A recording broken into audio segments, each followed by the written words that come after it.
You know, these were basically the learning outcomes we want to achieve, you know, for in the previous lessons, and we explored basically also in a Excuse me, I'm sorry, can you put on a full, put the slides in a show mode so we have a bigger picture on our screen?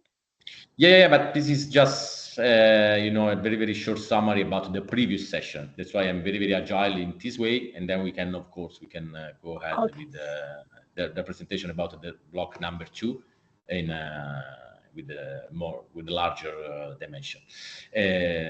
So coming back to the concept that I had in my mind. So basically, the very first infrastructure was our intent was to explore basically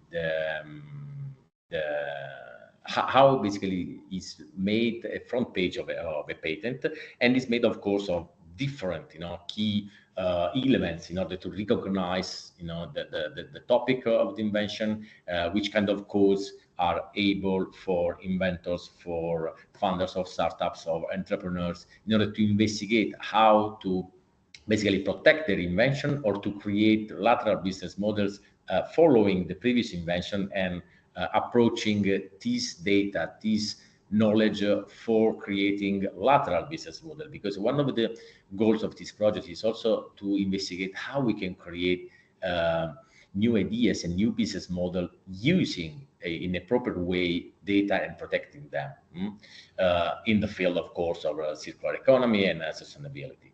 This is, in our opinion, one of the most intriguing challenges that we have today. And after scrolling again this session, there was just these slides I wanted to explore with you, because it's just there are some acronyms that we are going to retake during the presentation of the block number 2. So basically, the first one is basically the first patent classification. It's named the International Patent Classification, IPC. It's something like that we are going to find in the presentation in the next minutes. The second one about the patents classification is the cooperative patents classification, is the CPC. So coming back, going ahead about the search queries and introducing again the objects of learning objects of this session. In this project, basically we in this session we are defining, you know, search queries. We are going, as previously said, to share with students the difference between two semantic approach, or let's say even strategy for searching queries. The first one is the called Boolean search. The second one is the semantic search.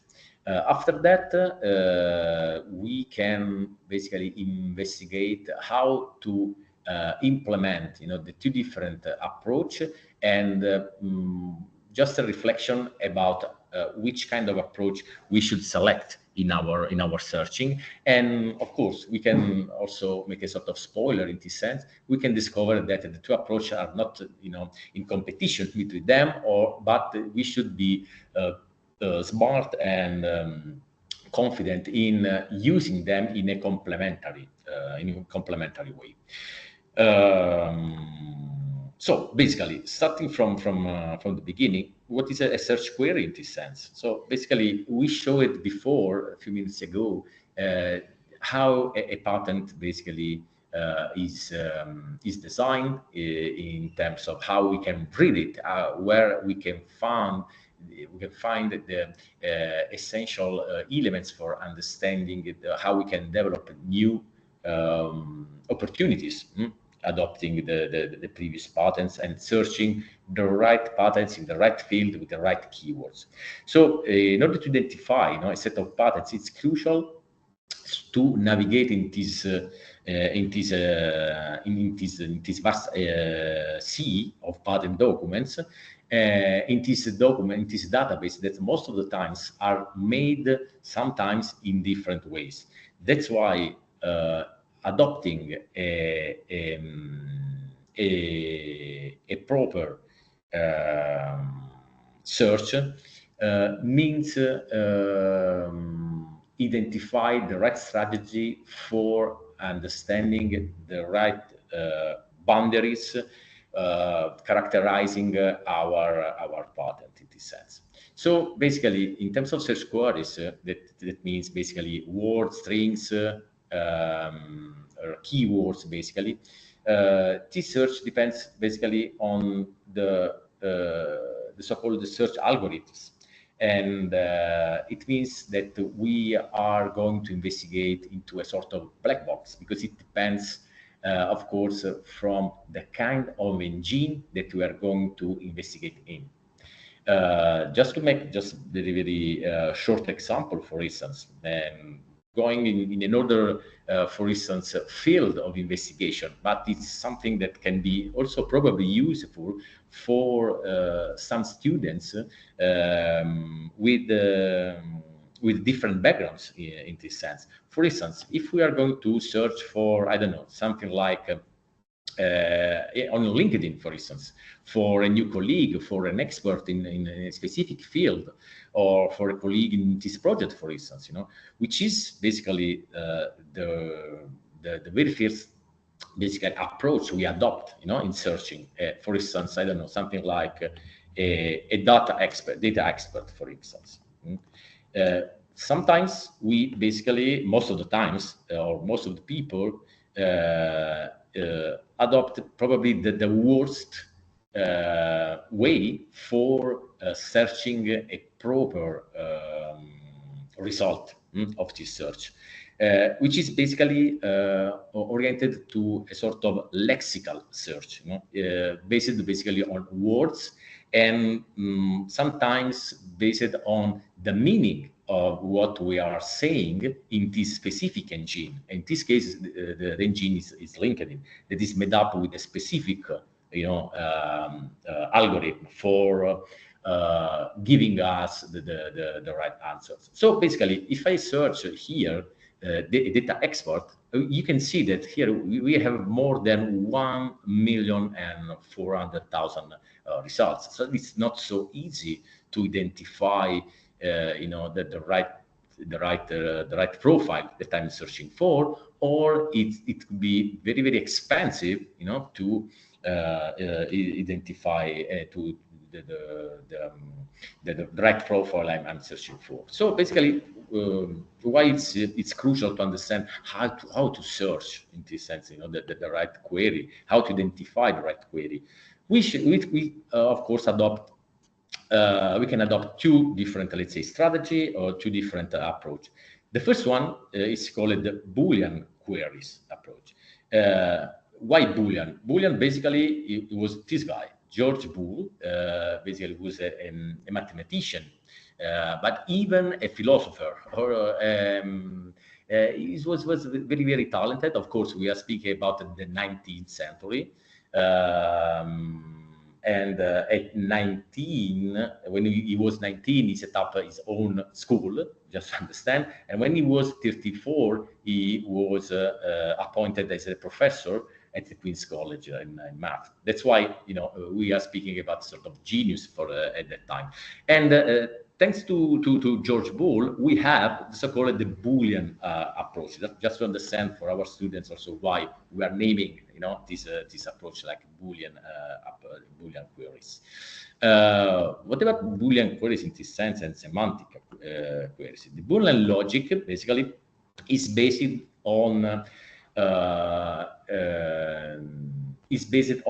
a more precise, complex, multi-search strategies that can allow us to adopt also more sophisticated techniques.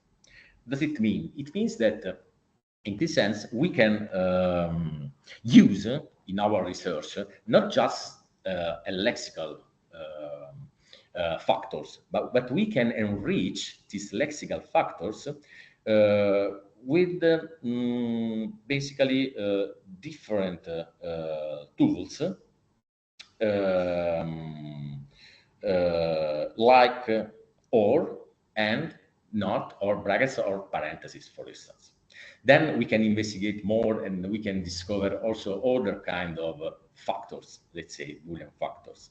But in this time, in this sense, now for now, we can simplify the concept, understanding that if we are, for instance, searching for, as you can see, data expert, as we can make here with, again, so many results, more than 1 million in this sense. If I, for instance, search here data and I put and this factor expert, I can see here that I'm going to sophistify more my search with more than 1 million results. What does it mean? It means that basically I'm approaching this wide, set of data, increasing basically the dimension of the net of my research, and I'm basically including in my research, I'm demanding basically to the engine to research just the contents, including exactly data and export, and not just export and data, and not just expert and data together. Because if we are interested in the last case, so basically I want to find a profile on LinkedIn whose description, is based on data and export. Of course, I can have, the second circle that I can see in this scheme using or. Otherwise, if I want to exclude from my research some specific experience, some specific description in the job profile that I'm searching for, I can write in my research, my basically set of queries, the factor not. What does it mean? It means that basically I'm excluding from this wide data set all the profiles containing exactly that specific word. So basically, it's a technique, the Boolean approach, to basically reduce the complexity in selecting the search queries, and coming back to, of course, to the IP and the needs of funders, startups, experts that want to identify the opportunity they have for protecting their invention. These are a very, very simple way for investigating, the engines and understanding how to use in a proper way the query search logic, adopting the Boolean searching.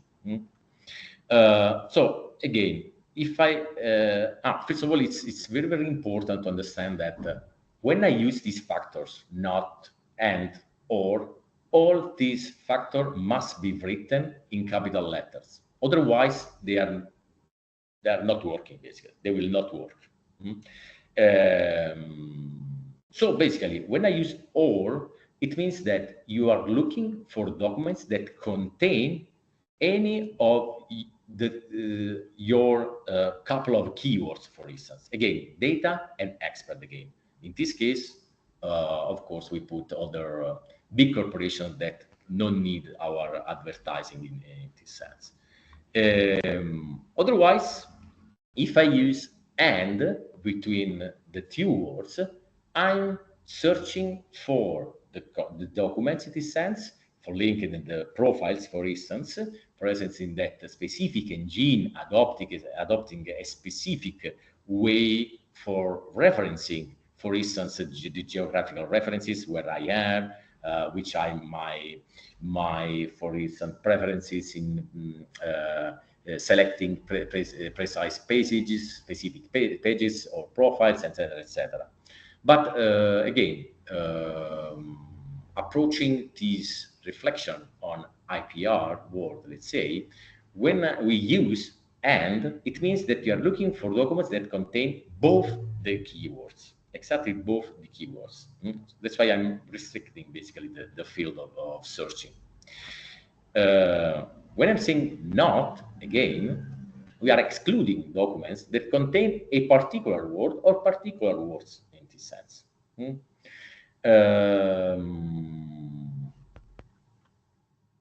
Finally, basically, the parentheses are used like in math, basically, and are used to group terms together. And so we can exclude, we can include different keywords that can be applied to all the terms in the parentheses or bracket in this sense. So we can have several combinations of these factors.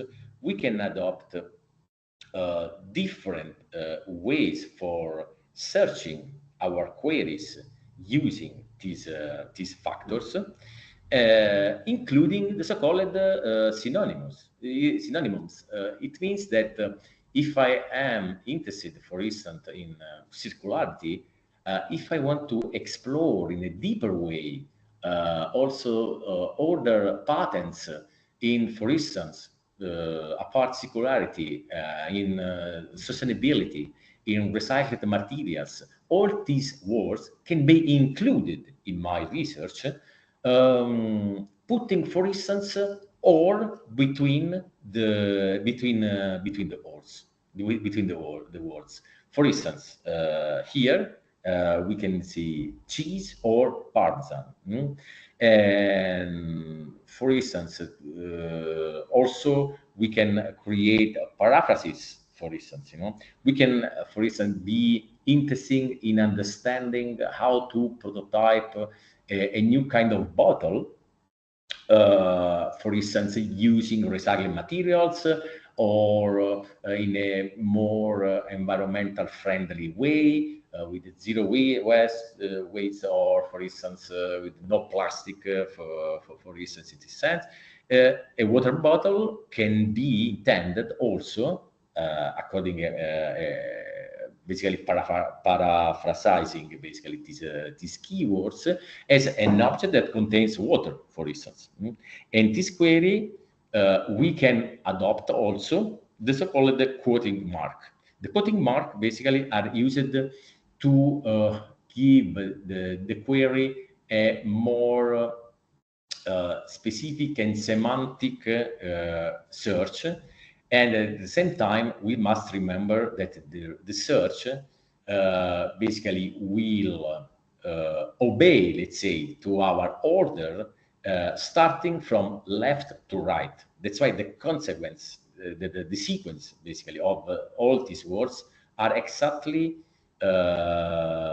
basically follows exactly the order of the words in which we wrote them in this sense. So basically, object that contains water, and not, for instance, water contained, in an object. For instance, this can radically change your search in this sense. Finally, the stemming. Stemming basically it's a way for reducing a word, in order to be more open to different results. It is in our research. And for instance, if I am interested for instance, I don't know, in the sport, for instance, sector, that I want to, for instance, protect my invention for runners in this sense. Okay, I can search for the term runners or running, for instance, or I can use, for instance, this stemming with the root of the word. That's why run, for instance, and this can allow me to have more opportunities for using my keywords in my research for the right patterns. Finally, we can have the so-called wildcards. Wildcards basically are used to represent several, basically one or more unknown characters within a word. So, for instance, I can say runner or I can say runners. I can have, for instance, like in this example, car. Mark car can see also carbon, can be cartoon or cardio and whatever it is. This, of course, can be at the same time something that can give us the opportunity to enlarge too much our search, but are of course some techniques that we can adopt according our strategy in searching. For instance, coming back again to our experimentation here, if I have a data and an expert here, what we said in this slide basically, we want to have at the same time an expert and and data in our search. Okay, we can see that in this sense, from less than 1 million, we are 40 million results. At the same time, if I use, for instance, the quoting mark, so basically I want just people who put in their profile exactly the word data and experts. You can see 1,000 results in this sense. And at the same time, I don't want, for instance, searching for people who are expert, for instance, in fashion, just to make something.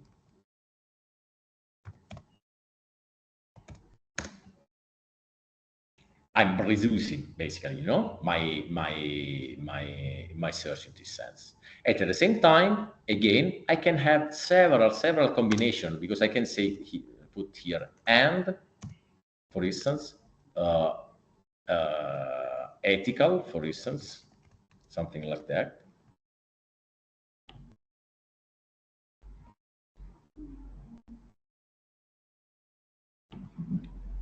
And I can see here that I'm going to be very specific in this sense because I want to see people who can give me a hand or can be involved in my project, in my business, whatever. And this profile must be a data expert, but not in fashion, but must be ethical in somewhere, in his or her acting, professionally speaking. Okay, so basically, these approaches are basically apparently very simple, but can allow us to be very more effective in searching the proper patent in the engines that we are going to explore in the next couple of sessions we have this afternoon. So, for instance, again, these are very practical example. If I'm interested in exploring the field of, for instance, the consumers, but specifically families, and specifically, for instance, moms or pregnant women, I want to put on the market, for instance, my new biodegradable diaper. In this sense, which are the logical components that we have here? Basically, and how do the logical components are related to each other, and which kind of terminology can describe its logical components in order to investigate better in this wide data set that is available in our engine in this sense. Of course, the logical components are exactly the two keywords that we are searching for. Basically, the relationship between them basically is the and. So basically, if I want to adopt the Boolean approach in searching for patents in this, let's say, subfield of market, I want to investigate all the patents that put in their description, in their title, in their basically in the description on the topics and how they work, the two sentences, diapers and biodegradable, with and. At the same time, of course, we should be very clever in understanding if there are synonyms in this sense, or adopting a proper terminology for understanding, for focusing on our goals. For instance, in biodegradable, we can have biodegradable again, sustainable, green, eco-friendly, and whatever. In diaper, we can have napkin, pampers, and etc. So we can find, for instance, sometimes the same or similar patterns in this sense, but named in different way. Why? Because they are adopting synonymous in this sense. That's why the terminology, the lexical, not search, but the lexical literacy in this sense is fundamental for having a proper way of searching in this kind of data set, in this kind of engine.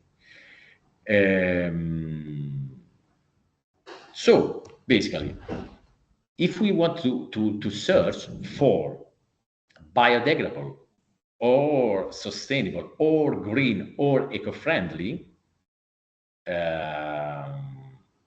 diaper or napkin or pamper, it means that if I put or, it means that I'm including both of them or both of them in the same moment, okay? When I use and, I'm saying that I'm basically excluding the single keywords and I'm interested just on the synthesis of these keywords. So as we can show you here, the documents of interest are within this kind of intersection. And what does it mean? It means that basically we are approaching this search with a more sophisticated and precise approach. So basically, another example. If my searching object is building coverage coming from recycled rubber. The questions that we should ask to our team, to ourselves, is, again, what are the logical components? How do these logical components are related to each other? And which is the proper terminology? Which terminology describes each logical component in this sense? So basically, the first one, what are the logical components? So basically, it's recycle, rubber, roof. Can be. The questions that we need to ask yourself again is how these logical components relate to each other. So basically, I can see that, okay, I can use here, for instance, the quotation marks for saying, yes, I need to search for rubber, but it must be recycled, for instance, because I'm a player in the circular economy, for instance. That's why I want exactly all the patents, including exactly recycled rubber, in this order, from left to right, recycled rubber, and roof. And that's why at the end of the day, I have the intersection between all the patents, including recycled rubber in this exact order, and roof. Coming back again, and we must underline a lot this aspect, the right terminology in this sense is fundamental. English, for instance, is full of synonyms because English wording is very, very, very rich. English vocabulary is so rich about synonyms in this sense. Why? Because it changes during the decades, because of the innovation, because of the mix of different culture, etc., etc., etc. So, for instance, if I'm searching for building coverage with recycled rubber, I'm coming back to the logic, searching for recycled rubber roof, but instead of recycled, I can see recycled, recovered, reused. Instead of rubber, I can use, for instance, elastomer or elastic, goods and whatever. Instead of roof, building cover, building coverage, tile, etc., etc. So again, if I want to search, if I want to select this search query string, I can see, for instance, into the quotation mark recycled rubber, or recycled elastomer, or etc., etc., all the synonyms that we had. So basically, both of them and the intersection between them, and roof or building cover, or for instance, building coverage.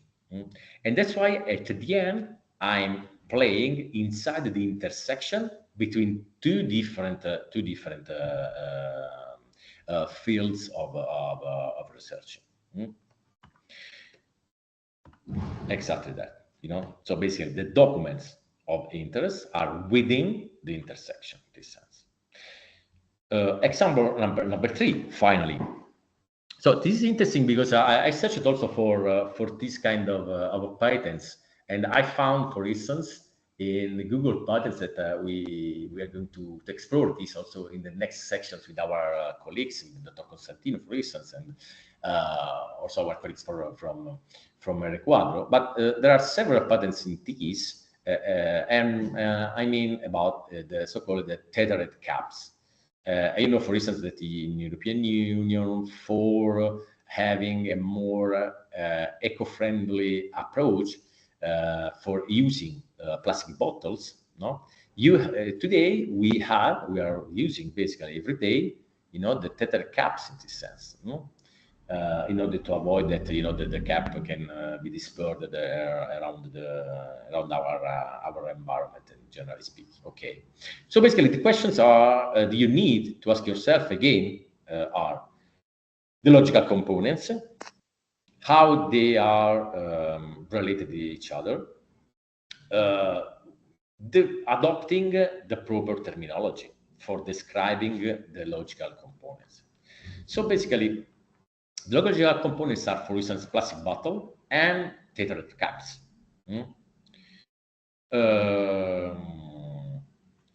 Which is the relationship between them?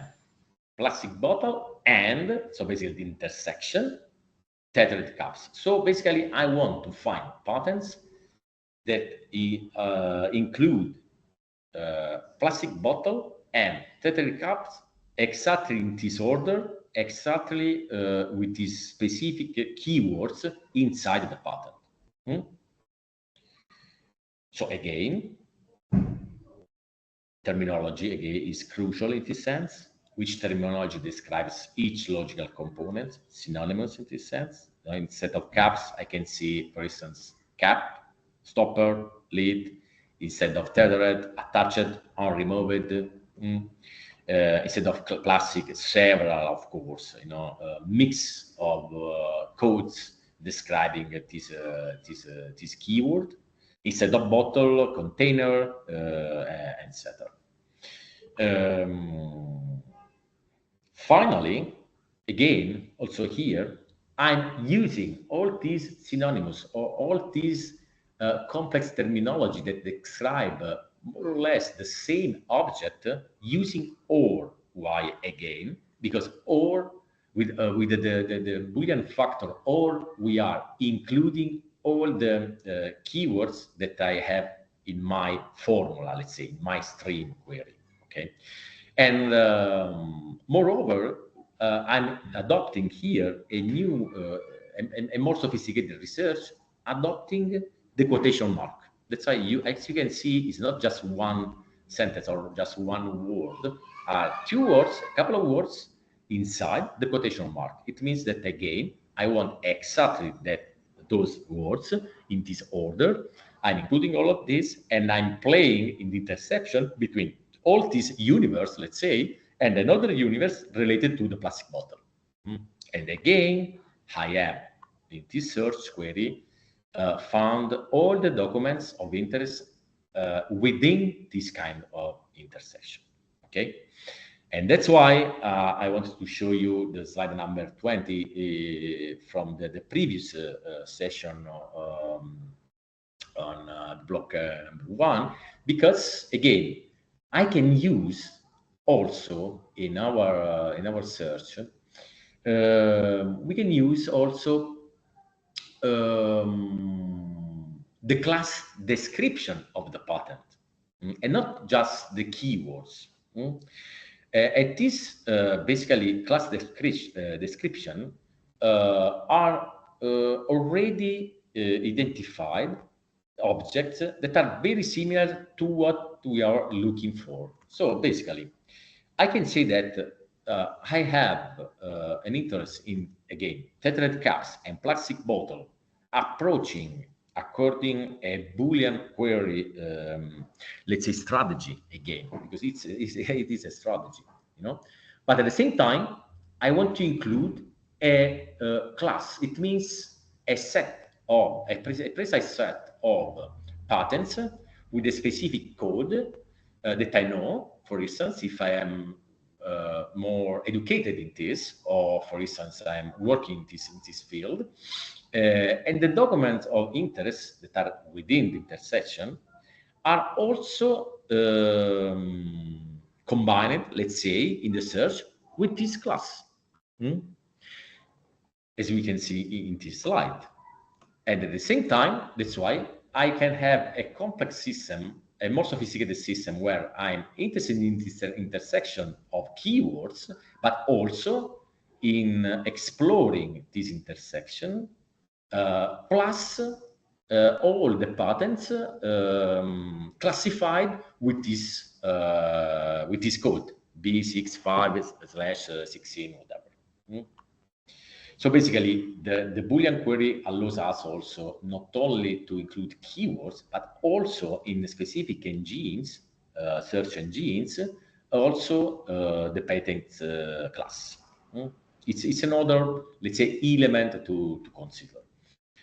We also say that in terms of Boolean search, we can adopt also, for instance, different, also other factors. For instance, the question mark, where that can put also inside a specific word, for instance, for simplifying some search. Just to make a very, very clear example. If I am searching for instance, organization, sometimes organization, according a European wording, we write organization with Z. If I'm writing according, I don't know, in UK, let's say working, I'm writing with S. In this sense, I can write organization, and instead of S, for instance, I'm putting a question mark. This is possible in some specific search engines in this sense. And this avoids us to include, for instance, organization or organization, and etc., etc., etc.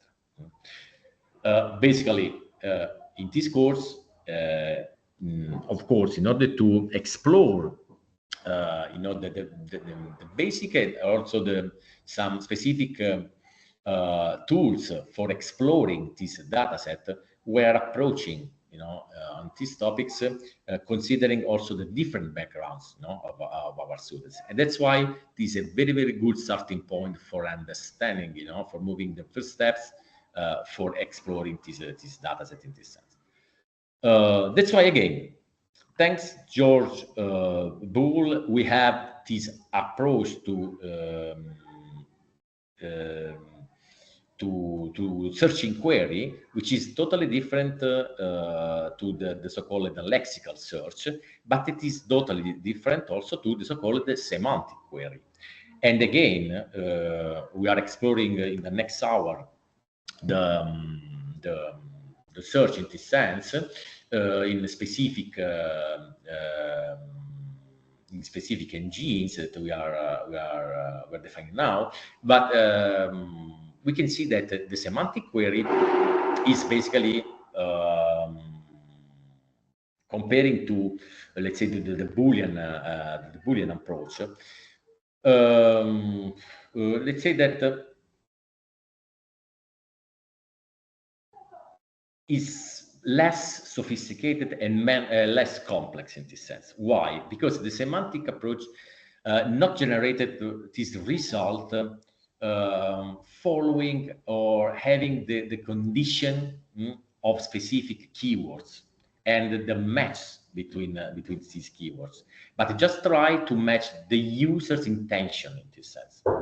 So basically, semantic search is useful for facilitates a broader search and enabling a more intuitive search experience, basic again on the concept or what basically we have in mind and we are asking to the machine, let's say. For instance, as we have in this example, we have a word like car, but is no longer matched to car or cars, but it matched with driver, insurance, tires, electric, hybrid, railways, and whatever. So basically, the semantic query appears in this sense less precise and less sophisticated. But at the same time, we must say that, okay, this doesn't mean that one approach is better than another.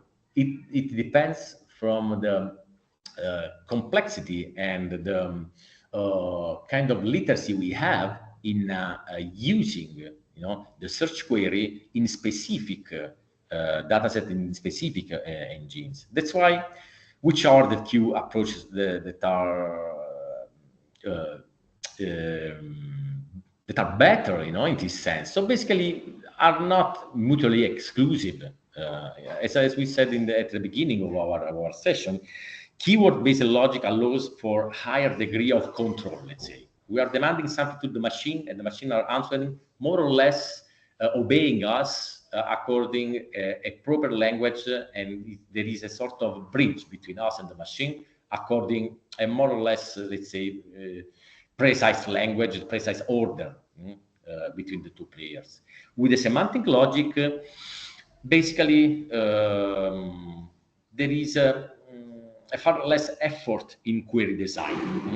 And it is difficult to refine the search and the process in the hands of this, let's say, black box. Why black box? Because we don't have 100% understanding of in how this engine, this box is made, is designed, or which is basically the final outcome, the final goal of this engine. That's why probably one of the most intriguing approach could be a possible combined approach. We can start searching for a semantic logic for understanding where we are in this web, understanding probably non-predictable results, and then apply the Boolean approach for being more precise, more complex, for allowing us a multi-part search strategies, and being also more sophisticated. So sophisticated in our searching for the right patterns. So last example.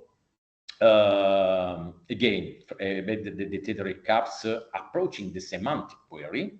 The legal components, again, plastic bottle to the recaps, how we describe it in one sentence. Again, as you can see, we are not approaching like the Boolean factors like before, because in this sense, we had these systems combining different results according the kind of factors, Boolean factors that I use. Okay, in this sense, I must, let's say, have also a more creative and regenerative approach, to say, okay, which is the right formula, the right sentence that can allow me to identify the right pattern in this sense. It's a sentence in this sense.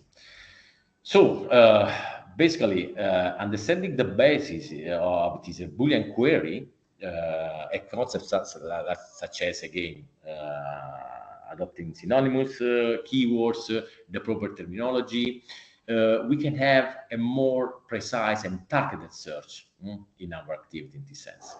Approaching the semantic query could be effective for understanding some, let's say, meanings inside the patterns but probably we could be less precise and more sophisticated. That's why probably, and again, it's not a rule in this sense, but probably we can use the semantic query for exploring, the web of opportunities we have. After that, we can use the leverage of the Boolean approach, of the Boolean query, for going in deep, for designing circle of boundaries, more precise, more sophisticated, in order to identify basically the right patterns for our new venture. Thank you for the attention, and the floor is yours. Thank you, Dario. It was really enlightening, and I will call our audience if we have some questions, some queries for Dario or not. Otherwise, I would like to make some notes on your quite enlightening presentation. I would have a comment or or a question. If I'm not wrong, and correct me, when we, for example, use first Google and we just type in something, a word, it automatically searches semantically, and then we have the option to choose more detailed, then it transforms into Boolean, if I'm not wrong.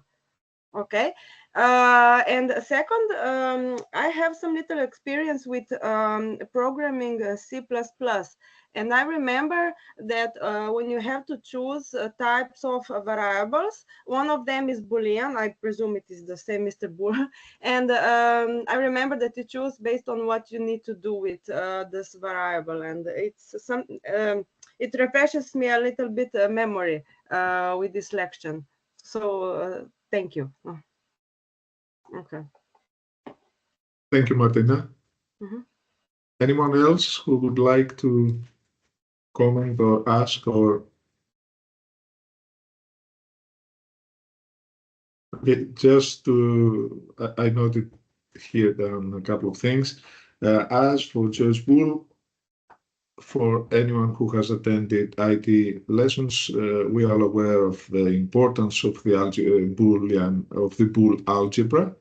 It's perhaps the cornerstone of every logical operation done in the computers, since every logical thing that we might come up, or any logical operation that we might come up, ends up to being implemented by these, four elementary notions of the Boole algebra. So it's very crucial. And indeed, if we leave this in chance, because by letting a semantic engine just decide this, we're leaving the details in chance. We let the engine infer to what we potentially would like to have as a result from the query. But Dario, I take your word for this, and for all of you, please try to be as more specific as you can. And you could see this also if you use the new AI bots, the ChatGPTs and stuff like that. You could get very refined results by utilizing algebra Boole in it. And these engines also are keen of knowing what we would really like to have as a result. And we can be way much more precise by doing so. So thank you so very much. Unless someone else would like to comment or add something, I would suggest that we have a 5 minutes break and be back on schedule at 5 Central European Time to go on with our second session. Thank you. Thank you all. Thank you, Dario. Okay, so 5 minutes break, and we'll be back at 5, right? Okay. So, good evening, everyone. First of all, I would like to thank Professor Carrera for his presentation. It was really good, really interesting, and I hope that mine will be as well. And so we have now arrived at block 2, session 2 of today's lesson. We are going to turn our attention to a crucial topic in the matter, which is pattern search tools. These tools are incredibly valuable, and they play a pivotal role in patent research. We will explore all the different methods, all the techniques and the resources that every individual will have to use to carry out efficient patent searches. And as we have already said, and as we have seen, this isn't just about doing quick searches online, but it's about knowing how to use these specialized tools and databases to locate all the patents, to analyze them, and determine their relevance to one's specific needs. We can see that our goal today is to look at how these tools will serve as some powerful instruments that will help out individuals. Of course, that they will also help companies and organizations. For jumping in, excuse me for jumping in. Is it possible that you go into presentation mode just to have the screen maximized? Yeah, I don't know how to do this because it's just it's a PDF online, and okay. yeah. Okay. Sorry. I will then switch to Google Patents, and I believe it's easier if it's not a problem. Okay, no, it's okay. Sorry for interrupting. All right, sorry. So, as I was saying, we will use these resources, and by using these resources, you'll be able to access all the information, all the detailed patent information, to analyze all the trends, and you will be able to assess whether an invention or an idea that you had is already protected under patent law. Patent searches, in fact, sometimes can feel like trying to find a needle in a haystack, but with the right tools and the right strategies, it can become much more manageable task. Throughout this session, we will break down some different types of patent search tools, and we will talk about why certain tools might be more useful than others and how we can use them to our advantage when conducting a thorough patent research. And what are our learning objectives today? We have to go over them. First up, we will have to go over a general introduction to some of the free access, IP tools, intellectual property tools out there. And these tools are super helpful for getting a good grasp on how the patent systems work. And of course, we'll have to take a look also at their individual strengths and also their limitations and their weaknesses. And then we'll have to dive into a comparison between these patent search tools. And this part, I believe, is incredibly important when you're conducting a search, because, of course, not all tools are equal. Depending on the specific case you're working on, some tools may suit better, your specific situation than others. And that's why it's so valuable to have a clear idea of what each tool offers and the particular features that set them apart. Being aware of all these differences can save time, and it can help you to make more informed decisions when selecting the right tool. So let's go. And here we have patent analysis tools. We have to talk what a patent analysis tool is. We have seen in the previous session the logics in creating queries, but where can we apply them? We can apply them in these research tools. In simple terms, they are software programs, or in some cases, they are some specialized and specific platforms that help people understand and help people work with patent-related information. They are super useful for a number of reasons. First off, they give us the ability to use this information in various ways. And this information, in fact, can be useful for, first of all, for competitive intelligence, for technology assessment, and also for creating a solid intellectual property strategy. But what are these concepts? First of all, we have to look at competitive intelligence. Sometimes competitive intelligence is also called corporate intelligence. And what it is, it's basically the process of gathering and analyzing information about competitors, about customers, and other market factors. Of course, this concept help businesses to gain a sort of competitive advantage, because it allows companies, for example, to know what's going on in their specific industries and how they stack up against the competition.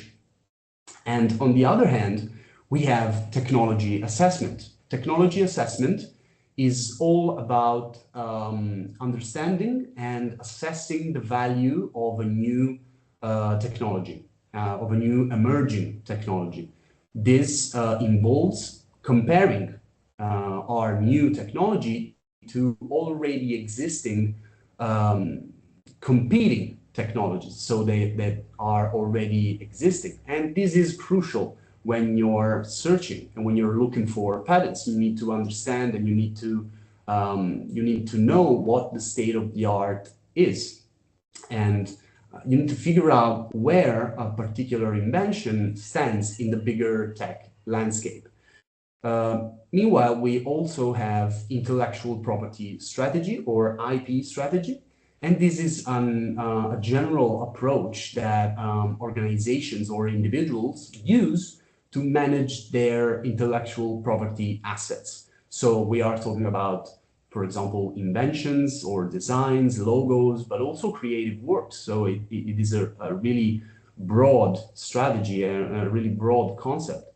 Having a strong intellectual property strategy, in fact, is essential for a company to protect these assets, to stay competitive in one specific industry, and getting the most out of these elements in terms of value, of course. So in short, these patent analysis tools will help us to conduct patent searches and to gather insight, to help us with this process. They make it easier to see where, for example, opportunities lie, and how we can navigate the patent world in a smart and informed way. So, all right, but now a question arises. How can I find the right IP databases and tools for my case? This is incredibly important, because one of the most fundamental aspects is to understand one's specific case. So to understand where I am and where I have to look, where I have to search. So now we can look at the IP monitor, which is an incredibly useful tool. But what is the IP monitor? It is a search engine that is designed for anyone that is involved in intellectual property. And this is for example, an inventor. It's for a creator, a business owner, an investor, or simply someone that has an interest in intellectual property rights. The IP monitor serves as a sort of comprehensive hub. It offers the access to a set of valuable information that is crucial when an individual or a company is navigating in this complex world. But what is the innovative feature of this IP monitor? It's the extensive range of data that it covers. In fact, it includes detail on over 650 different databases and tools related to patents. But not only patents, also trademarks, industrial designs, and many other areas of intellectual property. So as you can see, it has an incredibly broad scope, and individuals can make some well-informed decisions about which resources are best suited to their needs. Whether there can be specific cases, for example, if they are protecting an invention, or they just want to explore, trademark options. So the IP monitor goes beyond basic search functionalities, because it is a resource for anyone that is interested in IP.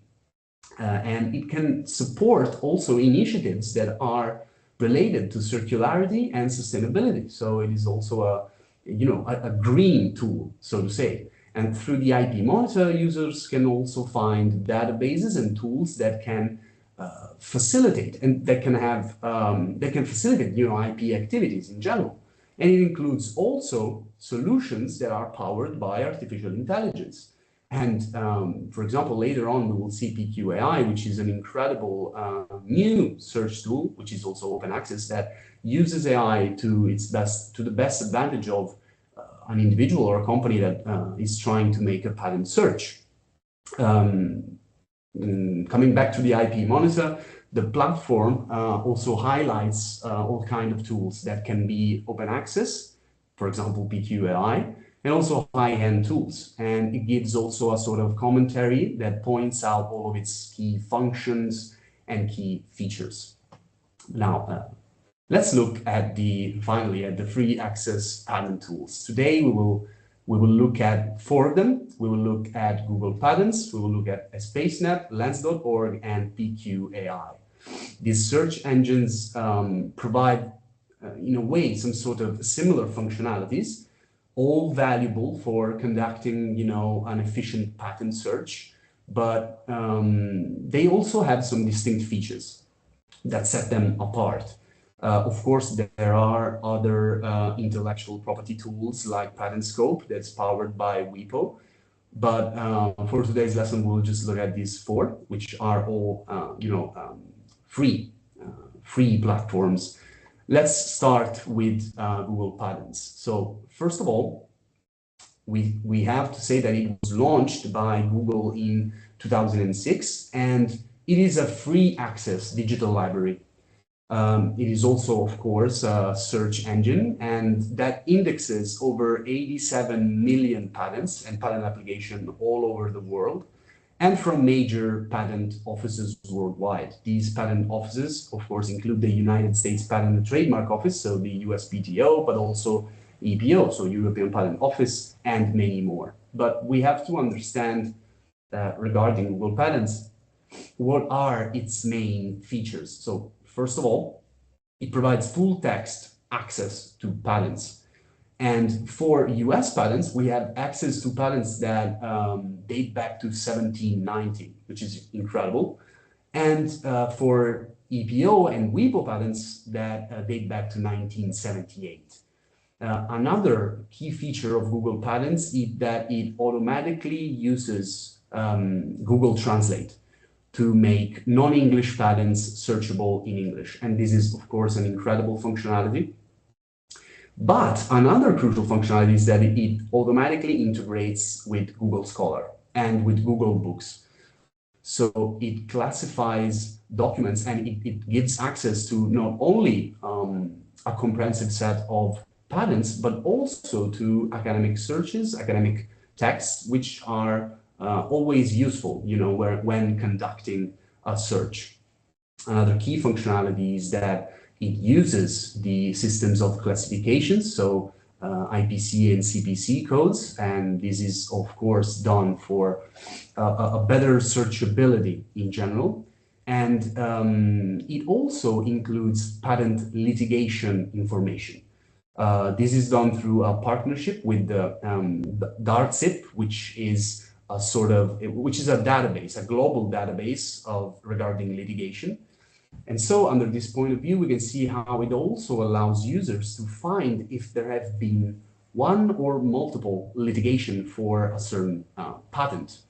These are all fundamental features that make Google Patents a useful tool when conducting a search. And from an historical point of view, we can see that in 2012, Google Patents was updated with the introduction of and the coverage of the European Patent Office. And through the years, it went through a series of major overhauls and evolutions. For example, in 2015, there was the introduction of the CPC classification as a mean of search.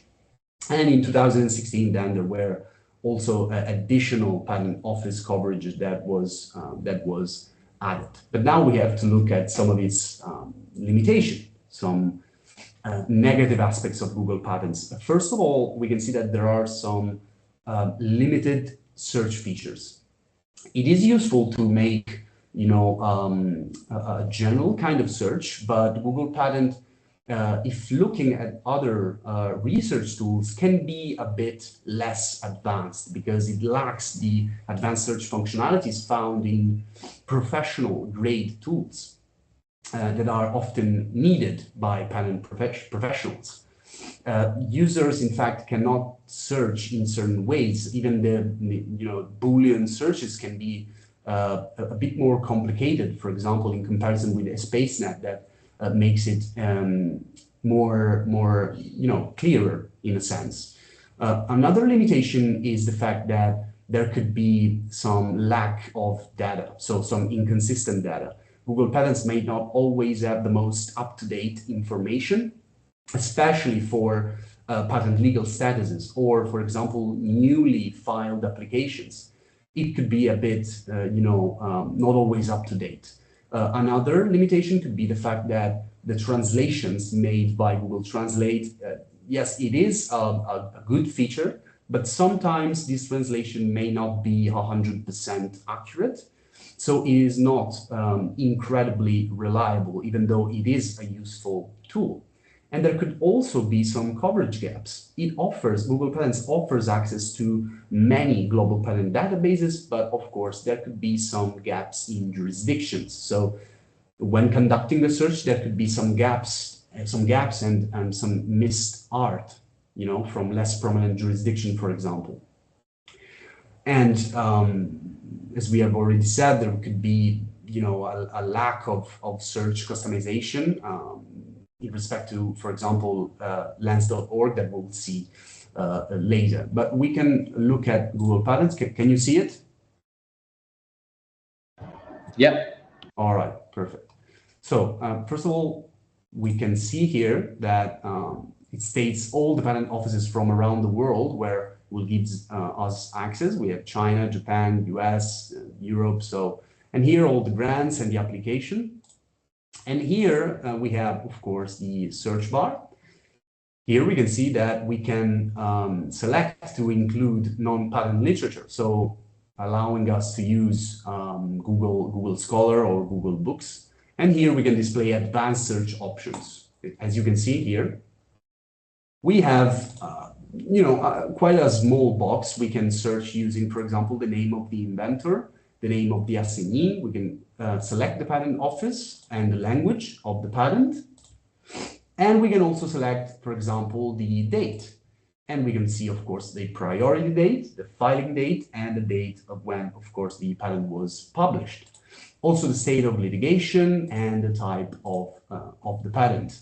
It is a bit limited, but it still is quite a useful tool. So let's try to make a very simple research just to see how it displays patents. For example, if we want to search a toy, we will see that it will give us a series of results with some crucial information and a list of inventors with CPC classification and the assignee. So you can, for example, see Mattel, so Barbie, etc. And here we can see patents, so an articulated toy figure simulating basketball play. Here we have the inventor and the assignee with all set of informations. And here we have the drawings. We can click on it. And here we have, for example, the detailed drawings of the figure and of everything. So close it. And here we can download directly the PDF of the patent. Here it is. And we will have all the information that we need. So the date of filing, the application number, the title, and here we have the description, which is, of course, one of the most important parts of the patent, together with the legal claims. And so closing this, here we have, and we can also look for example, similar results and find prior art. So this is Google Patent, which is an incredibly useful tool for quick searches. But if we want to go a bit more complex and in depth, we have to use more complex search tools. So let's get back and let's look at SpaceNet. What is a SpaceNet? Of course, it's a free online platform, and it is developed directly by the European Patent Office, so EPO, in collaboration with a number of states of the European Patent Organization. We can see that it is available in various national languages, and it gives, of course, access to the EPO's extensive global database, most of which is in English. SpaceNet, we can see that offers access to over 140 million patent records worldwide. And one of its main features and positive aspects is that it is incredibly user-friendly and intuitive when conducting a query search. It was launched in 1998, and in a sense, it revolutionized, public access to international patent information, because before it was incredibly difficult to search, retrieve, and organize patent data, which before their time was previously confined to archives or to paper archives. Early at that time, it was incredibly basic, but with the time it continued to develop and evolve. In fact, for example, in 2012, its capabilities were improved and expanded using, for example, the feature of Patent Translate, which has been made in partnership with Google. And of course, it translates the patents. But SpaceNet, as Google Patents, has some limits. First of all, it has, for example, limited full text search for some jurisdiction. It offers, for certain jurisdiction, full text searching. I was muted, and I was saying that obviously Raul has some issues with his connectivity, so I would suggest that we move on to our next session, which will be Dr. Kenjiani hands-on workshop to see what Giovanni has for us today. And if you all agree, we could move on with the third session and get back to the second part of session number 2 as soon as Raul gets back. So I don't know, Giovanni, are you ready to? Yes, I was thinking I could maybe also cover for Costantino, so I could maybe have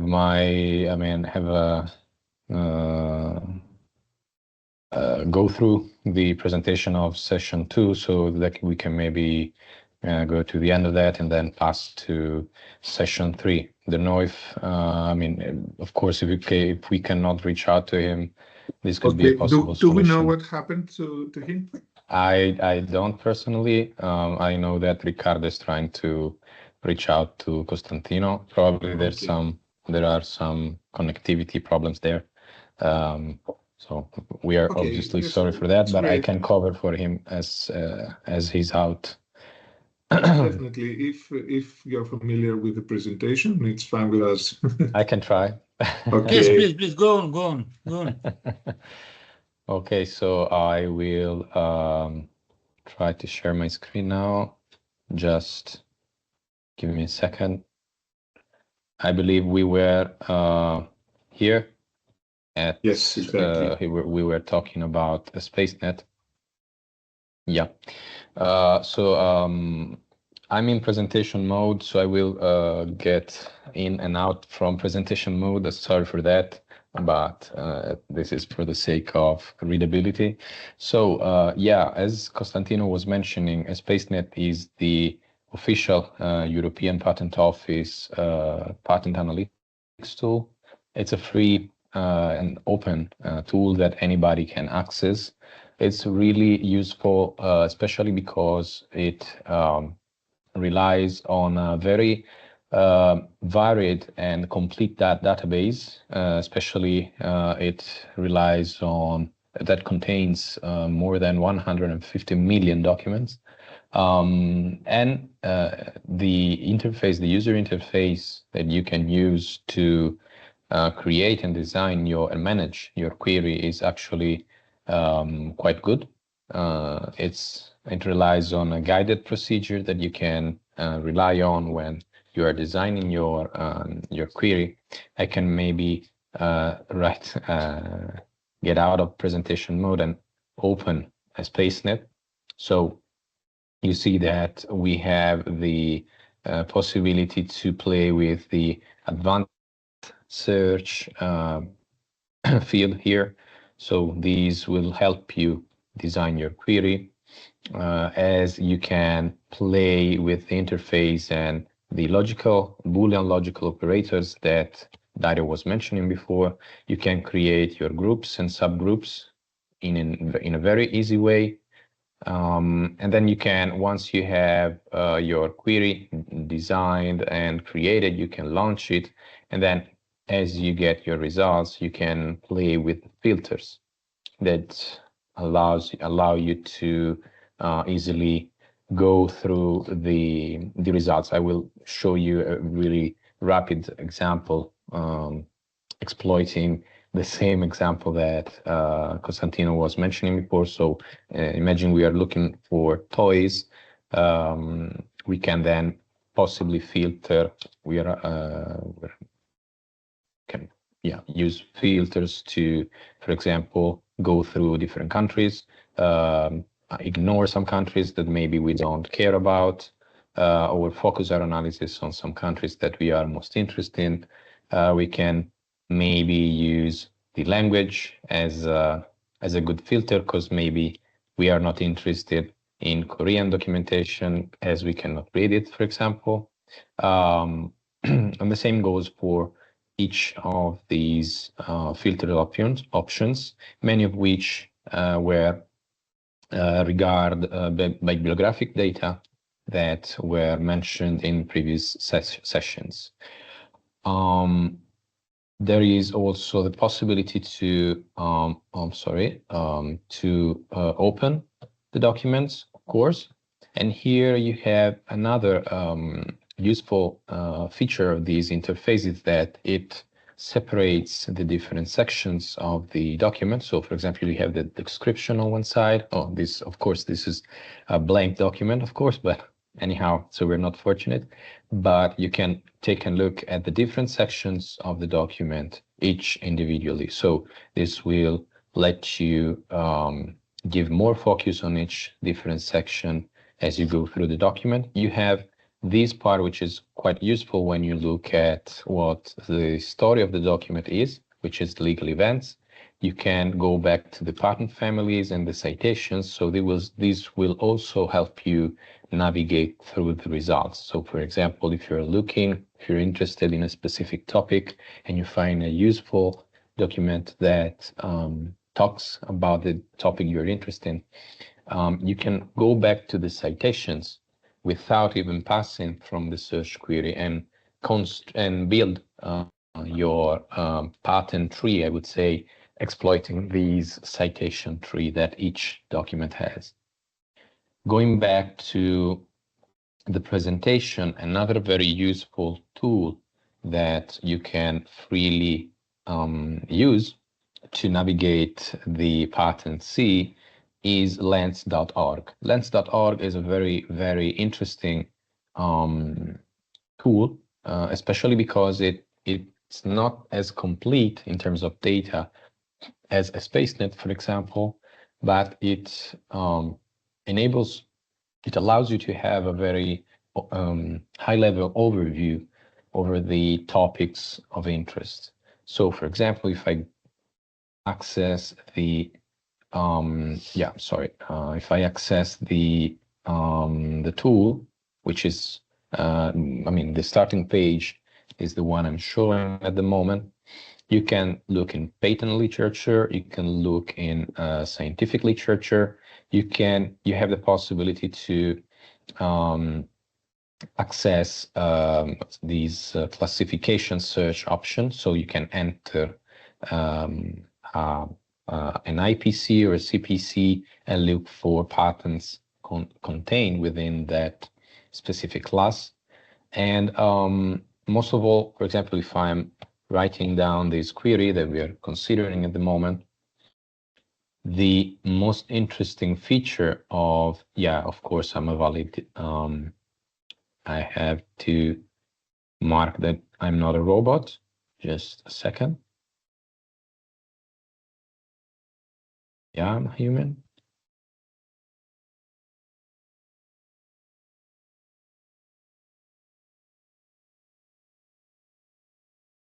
And there you go. So the main feature of lens.org is that it gives you these very nice visualizations right on the spot as you are playing with your query. So it gives you this useful information, for example, who the applicants are. When you are designing your query, you can look at who the major players in the field you're searching for are. What is the temporal distribution in terms of publications over time? What is the general legal status of the documents? So if you're talking of, this is particularly useful if you step on a topic where, for example, which is characterized by many expired documents. So it comes interesting, for example. It tells you where the activity, the inventive activity, is mainly conducted, who the major inventors are, and so on. So how can these be useful when I'm designing my query? For example, when you are looking for toys and IBM comes out, it possibly indicates that toy is a very generic term, especially if I'm looking for, I don't know, puppets. I'm not aware of any puppet designed by IBM or Apple. Maybe I'm wrong, but it's interesting to have a look at it. And you can do this by simply clicking on the IBM icon in this case, and you can see why these patterns were retrieved. So why the term toy is indicating a pattern, is retrieving a pattern from IBM. And in this case, you can enhance your knowledge, enrich your knowledge on the term, but also on the topic, and you can enrich your query with more terminology or with more logical operators, for example, a not operator in this case. But as I am, so yeah, for example, a robot toy.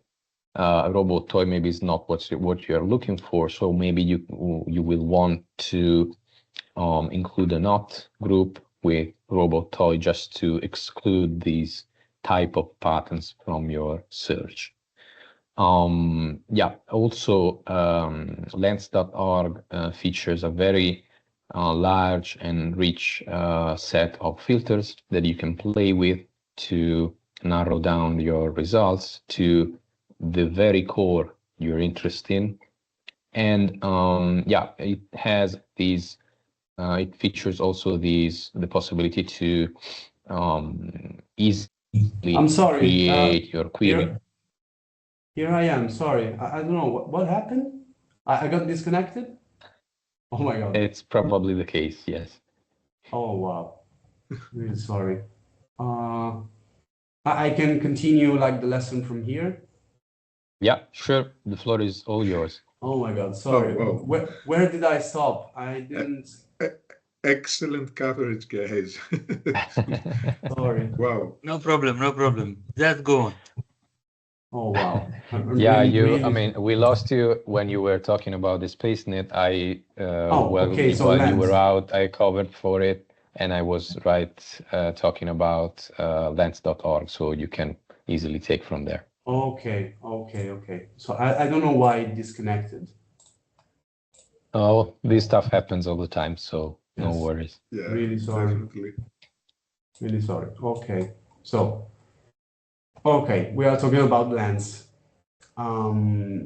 So first of all, Lens. It was I start from the beginning.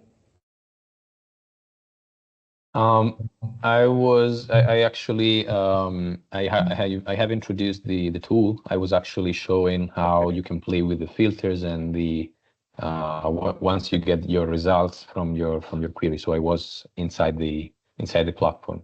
Yeah. Okay, perfect. So yes, so this is lens.org. Here we are. For example, here I made, for example, a research, and I put in the research bar coffee pods. This is the patent that I had. And let's go back here. Here we have the search. Okay. And here we have, all the elements and all the results. We have the patent. We have also the applicants. We can see all of them and all of their application and the publications over time with some also with the dates. So 1980, 1985. We understand this. But going on the single patent, we can see the full text. We can see, here we have everything. We have the title. We have the abstract, which is crucial, and we can look also at family info and the legal info. So these are all a set of informations that are incredibly useful. And another important feature of Lens.org is that also has integrated links to DNA and protein sequences. So it allows for the understanding of and for the to obtain much more detailed data if one's looking for that particular field. The platform, also offers, it's really intuitive and really user-friendly because it provides tutorials on patent-related topics, like, for example, patent claims and etc. But here, as we can see, we also have the filters that allows us to select the various applicants. For example, we can see here all the lists, but also of the inventors and of the owners. So there are a series and a set of data that is available also for the legal status of the patent.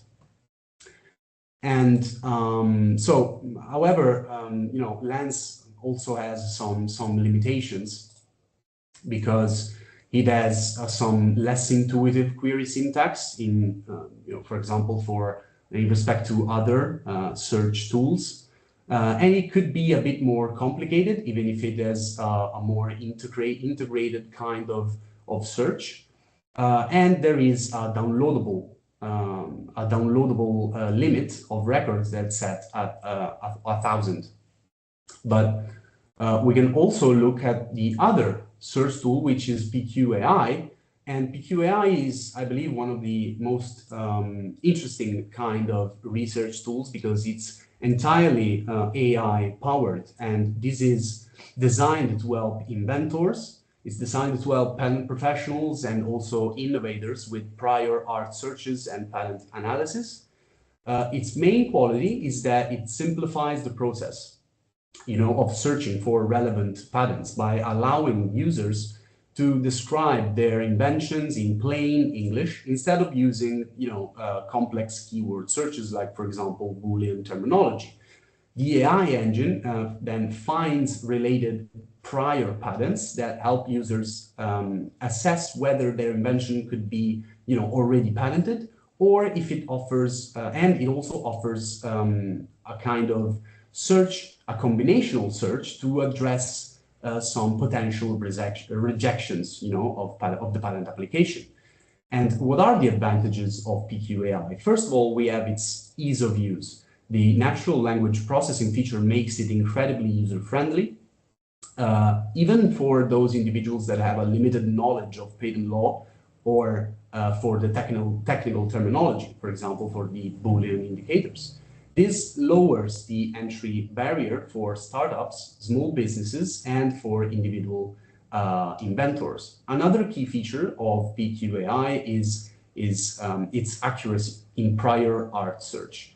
The AI engine, in fact, understands concepts and connections, making it more precise in finding and researching relevant prior art than traditional keyword-based searches. This feature, I believe, is incredibly useful for ensuring a thorough and relevant search. Another positive aspect is the fact that it's open source and free. So PQAI is part of a broader initiative, and it's constantly evolving because of the new updates that are regularly being made. And this is fundamental, being an open source tool, because in the future, it may evolve to be one of the top-notch commercial databases and search tool. Another key feature is its search capabilities. The combination search allows user to search for relevant prior patents. And then we have the most important feature is that expertise is not required. So the combination search and PQAI is designed for a general ease of use. This means that users without an extensive experience and technical experience in the field can still have and can still achieve high quality results with minimal effort. And this is done through the AI engine. But however, the AI engine, although being a positive factor, also has its limitation. For example, the problem could be that of AI accuracy. AI is powerful, but as we know, AI is still evolving. So it may still struggle with nuanced or very complex queries. The AI cannot capture all aspects of an invention or of a patent. Another limitation is that it relies on plain language. So although the plain language input is an advantage, the system's complete reliance on AI can sometimes miss some details that a well-constructed keyword search could catch. Another problem could be that of customization limits, and also the fact that PQAI is still evolving. So even if the fact that it's open source and constantly evolving could be a benefit for the platform in the future, right now it's a sort of a problem because it's still in a sort of middle way in its evolution, although being still a useful tool, especially for those individuals that are not that do not possess the expertise in the field. So, for example, PQAI, here we have it. Here we can try patent search. And here we have, for example, sample queries. So adaptive display, for example, here we have the description. So it has to be incredibly plain. So a mobile phone that detects user facial expressions. When the user is seen squinting, text size on the display is increased. So we can run it. And here we have, the patent. So electronic device, Sony Ericsson, the 14th of April. And here we have all the informations that we need. So the abstract, we have the specification with the technical field, the background, the summary, and we also have claims. So the legal heart of the patent. And of course, the drawings that always have to be followed by a specific description of the, of the drawings themselves. Then we also can open here, and it redirects us to Google Patents, where we can look at for similar, find prior art, and download the PDF of the patent. Here we can also filter, but just with the dates, so published after the date or published before. And we can also, for example, use the CPC lookup functionality using a prediction tool for the IPC or CPC classification. So this is PQAI, which is one of the most interesting tools, I believe. And here, this is a general, scheme of all the advantages and limits of these four platforms, and these are all based on one's needs. So if I have, for example, to work with complex invention in a technical field, a tool like Lens might be more advantageous because of its, for example, scholarly database integration. But if I need simple and fast access to prior art, then I will use Google Patents that can use a more user-friendly experience without sacrificing search depth. Meanwhile, if, for example, my focus is on European or international patents, a SpaceNet will be the better choice because of its, extensive global coverage. So understanding the differences between these tools is crucial to be effective and productive while researching. one must always have in mind what is their objective. So a quick look at prior state of the art or an analysis of previous litigation on a patent or on a patent family. Having this in mind, we must say that one will choose one platform or the other based on their specific needs. And this is crucial to understand when comparing these tools. So the learning outcomes are this. Knowing the main features is essential because we have to select the right tool when looking for something, for a patent. For example, if I'm a company or if I'm an inventor or an assignee, I have to understand and I have to see where to look and to obtain the most productive, research objectives. So, thank you. I'm really sorry for the connection. I'm very sorry. It happens all the time, but it's funny that there's no sign of it in the presenter screen, so as to have Yes, the view that exactly. he's not presenting. I didn't In any have case, an audio input. I continued to talk. yes,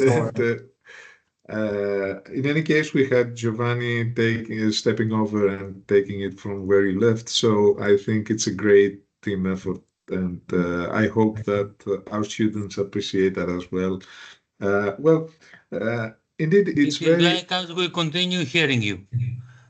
Giovanni did a great job. Okay.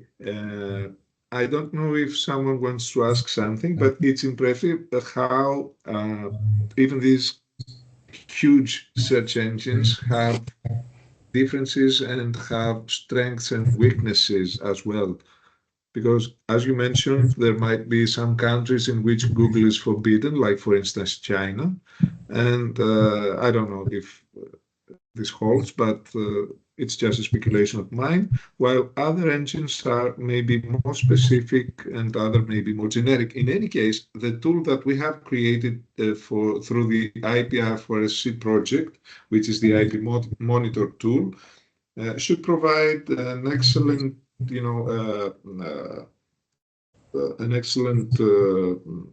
comparison of these engines and allow the users to pick what is most suitable for them. We have Sophia with us. Hi, Sophia. Can you actually hear me right now? Because I don't know if my mic is on. Great. I just wanted to make a comment, and it was about how Google is such a big company, but it doesn't have that much of a specific, it's not really that accurate, for example, as other platforms. And it's really interesting because you see Google has so many other things, but at the same time it's interesting because they have also Google patents and also the Scholar one, and it's like kind of surprising that there are more specific platforms that are more accurate with patents. It's just kind of interesting. Indeed. But it kind of depends at what you actually are searching for. Am I right, Konstantin? Yes. The fact I believe that Google Patents is, still a recent, tool because it was developed in 2006, and there are other search engines that, for example, SpaceNet in 1998 that have done this for a longer time that provide a much more detailed information. But it's still a useful tool because it allows us to make more quick searches. But if we want to delve more into the matter, if we want to use a more complex terminology, we have to use others. It is impressive that Google managed to do this, also with the integration of other platforms. But I believe that other search engines are certainly best suited to make these kind of searches, especially using, for example, Boolean indicators. Okay, thanks for the answer. Another funny thing is that we're all accustomed of having Google's as equivalent to the whole internet. So we're using Google all the time, and we just Google it, and it comes out on our screen. So it's amazing that it doesn't in this case. all the times. Martina? Yes, I have a question regarding all those presented were the free of charge tools, as I understood. Okay. Yes. Then, as we saw, the combined all together, they give us a lot of possibilities and different kind of searches. What is the difference or the payable versions? What do they offer? Taking into account how much free versions offered to us. Do you have an example? For example, what also what a payable version? Well, first of all, they are certainly more up to date. So for paid versions, you have more, informations on more recent applications, and you can be more informed. When I'm making a search, I know what's the state of the art at the moment in which I'm searching. I believe this is important, especially for professionals that have to pilot and make an application. I cannot risk a rejection. If I'm a company and I'm investing in something, I need to have the most recent and up-to-date informations. I cannot rely solely on free tools that maybe are not as adjourned, Yeah, these are the main differences, I believe, especially for the target. The target of the searchers, the researchers, there are companies, for example, they need to be more informed, they need to have more informations, they need to use more professional research tool. Yeah. Okay. Thank you. So it's kind of like a freemium model that exactly what they follow. Okay. Like a subscription. Okay. Well, I don't know if we should take a 5-minute break or if you feel strong enough to keep on going from this point. Me? No, Giovanni mostly. No, I think Martina also has something to say. No, she has. No, I She didn't. did. I can go on. So if it's not a problem, I can take from here. I think we better go on. Yes. Okay. Okay.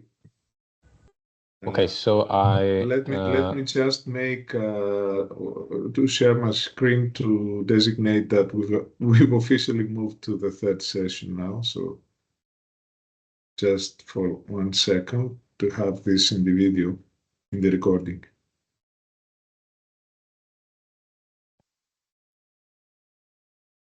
So we're moving now on session 3, and we have Dr. Giovanni Piangini presenting his part now, which is actually workshop and the hands-on experience in searching the patent data. So Giovanni, the floor is yours. Thank you, Aris. Thank you. I will have my screen share in a second.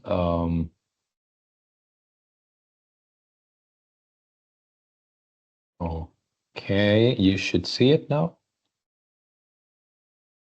Yes. Wonderful. So what we are going to do for the next hour is a guided, I would say, workshop. So we would put our hands on these tools that Constantino disclosed just some minutes ago. So we will see how search queries need to be adjusted for different patent tools, different analytics tools, and we will try to familiarize a bit with some of these pre-access patent analytics tools. If we take the entire presentation, so these could also be a guideline, a very high level, but yet a guideline for designing your queries. So a suggestible way to start when you find yourself in the position of searching for patents is to think about the search scope. So that's why we're starting from here.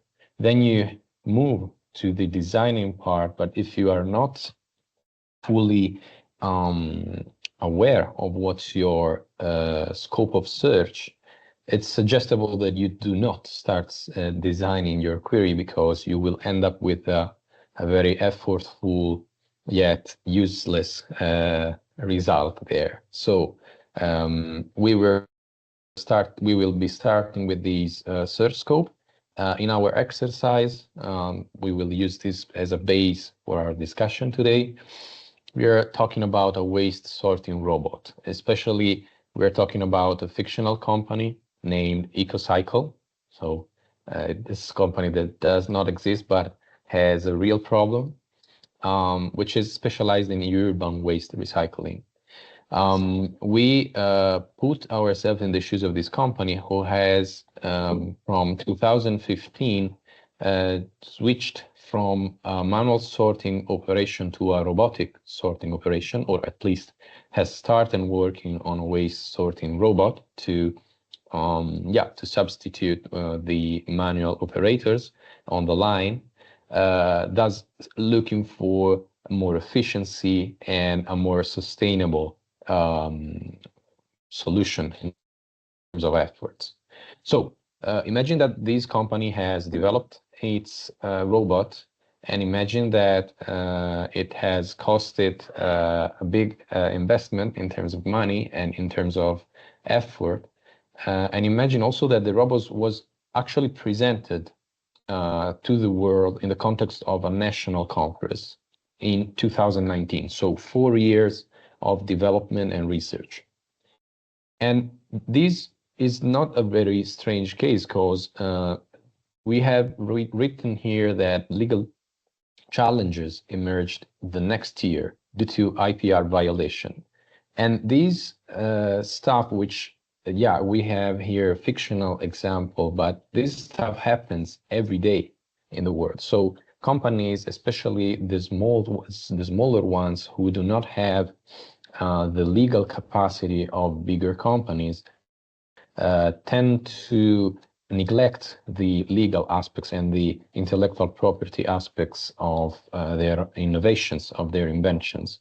So it's not uncommon that companies find themselves in the position of having the need of defending their innovation. So in this case, what we have to think about is what are the documents, the patents that EcoCycle should have been aware of when it started working on this waste sorting robot in the first place, or at least in 2019, when it decided to show the world its new invention. So going back to the query design, let's think about the definition of this system. So the system consists of a conveyor belt on which waste is placed, urban waste, and a photo recognition system. This photo recognition system provides information to a robotic arm, so provide a feedback to the robotic arm, which is able then to pick up the waste dragged by the conveyor belt and position it based on the material into an appropriate container. So we have to imagine a long plant. So these are very big plant where trucks come at every time during the day. They leave the waste there, and then you have the need to separate different materials for different recycling processes. So this is the very start of this long supply chain where we have to recycle urban waste. And now the question, so the object that we are looking for is something that is quite nicely shown here in the picture on the right. So a system that has this robotic arm on the side of a conveyor belt that uses image recognition to pick the right pieces just to move them into the right container. So the question would be, and think about Dario's presentation of a couple of hours ago. So what are the logical components of the searched object, and I would like to hear it from you.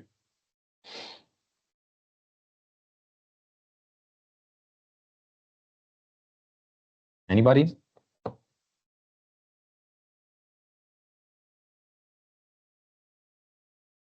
I'm sorry, can you say that again? Yeah. What are the logical components? So the question is this one. How can you divide these text, these objects into logical components? So if I have to design my query, we know that from Dario's presentation, we know that we have to, find the right terminology, right, to create it. But as he was mentioning, a good way to proceed in this regard is to divide our problems into different logical boxes, right? So what are the logical boxes here? What am I looking for? So what are the essential topics that I need to Sorting search robot. for? Okay, so you mean waste, sorting, and robot. Okay. These are three interesting topics and logical components. Any other hint?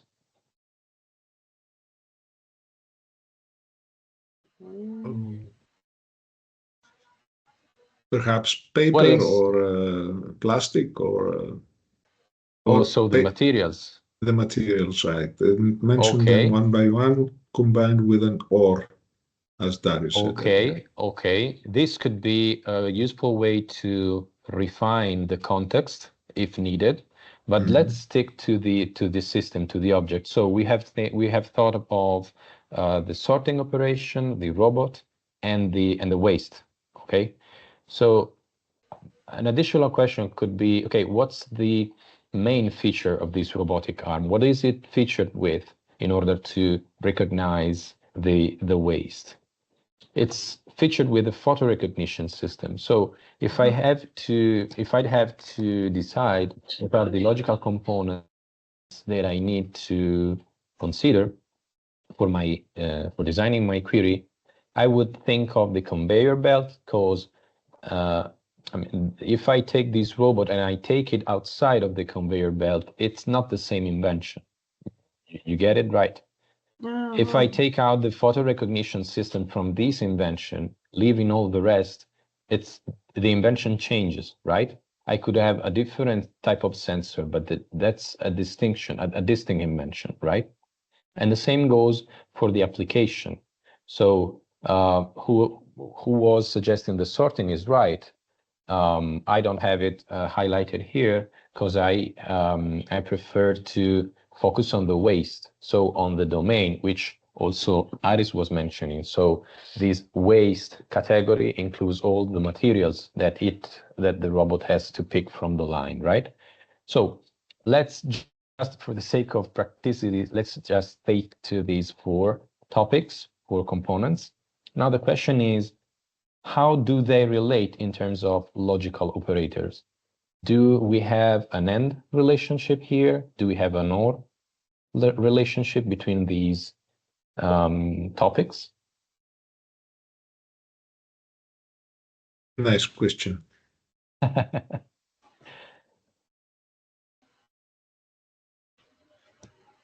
Mostly AND. Exactly, because I need to have all these features.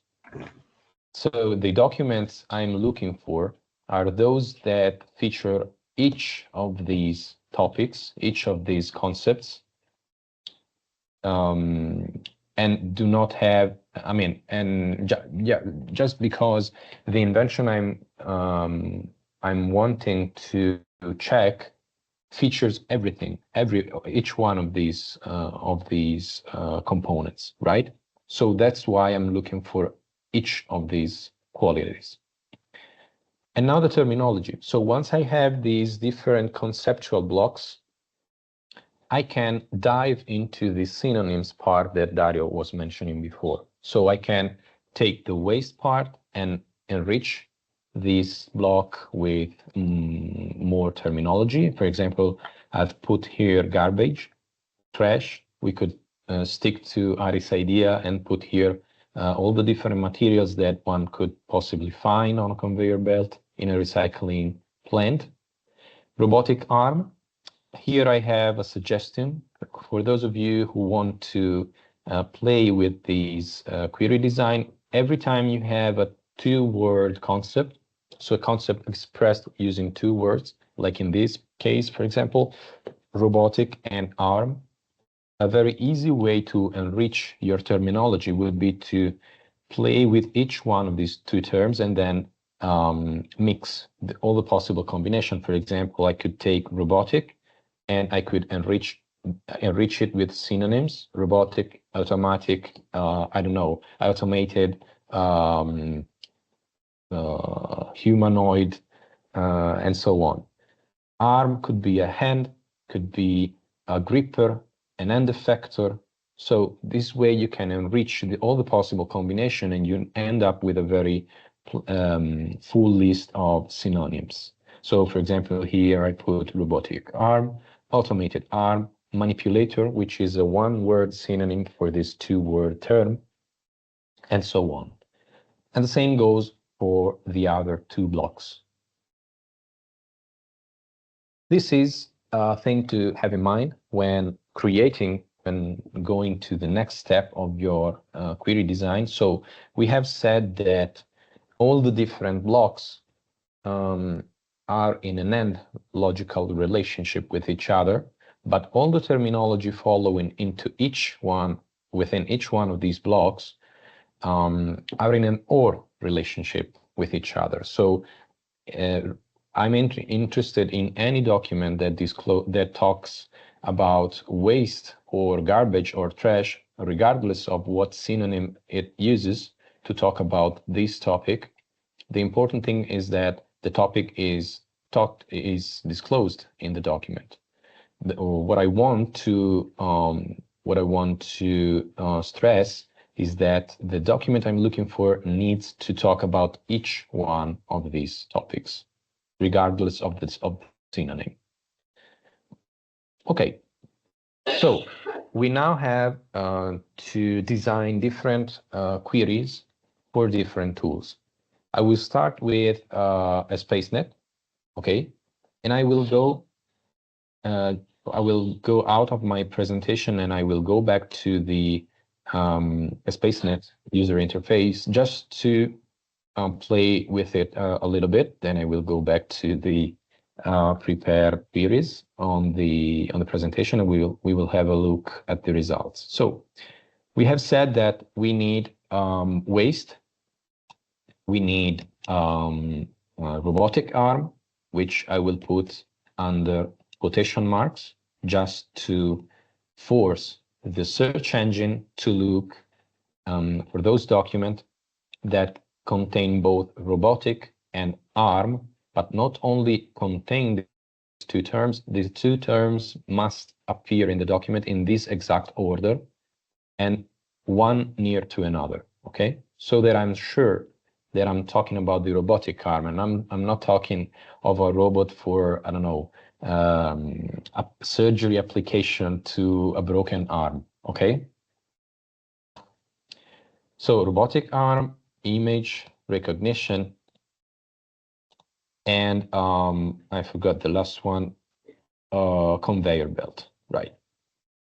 So, and conveyor belt. I press on, okay, and my I'm getting an error. I don't know why. Okay, strange. Okay, I note one thing, regardless of the error it gave me, I note one thing right on the spot, that the query interface enriched my query with some additional information that I didn't put it here. So this nftxt equal waste, I've not written this down. It's all it was done by the platform. So I'm wondering what it means. And one thing that we have put in the supplementary material is that you can enrich your queries by getting a look at the query syntax that each of these patent analytics tools provide. So each one has different query syntaxes. And for example, if we have a look at these NF-TXT that appeared in our case, it means all text fields or names. So it means that you are not constraining the search engine to search in a specific document section, but you are looking in every section of the document. So your search is very large in this sense, right? If I'm interested, for example, in looking only at the legal value of the document, and you should have learned this from the first block last week, I would look only in the claims section, right? Because this is the only part of the patent document that has legal value, okay? And the same goes for everything on a query design on a SpaceNet. So you can use this page to learn how to play in a more advanced way with your query. So for example, I was mentioning quotation marks before, which allow us to force two terms to appear in a document, one near the other, but I can use the proximity operator to play with this concept a little bit. So I don't want to force that two terms appear one near to another. I want them, for example, to appear in the same sentence, and I can use it by applying these proximity operation. Okay, this is very useful when you want to constrain your query to stick to, because English terminology tend to be very ambiguous. So if the term, for example, the term can means the verb can, so to be able to, but also means the aluminum bottle that you drink your cola from, right?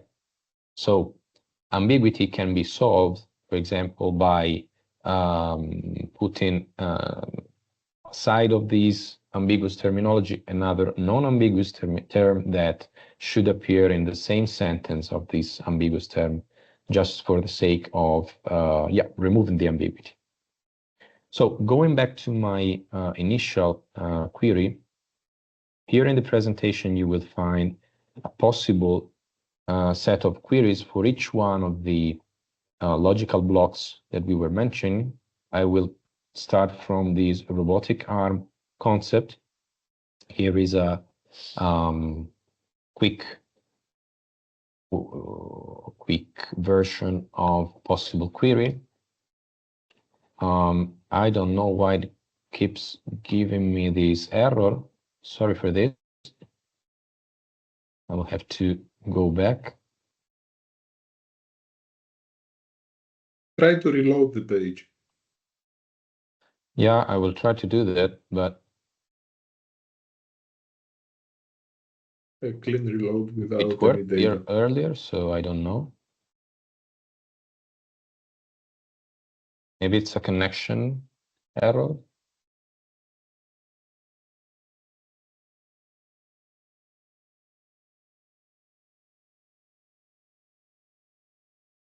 It worked 5 minutes ago, so it's really strange.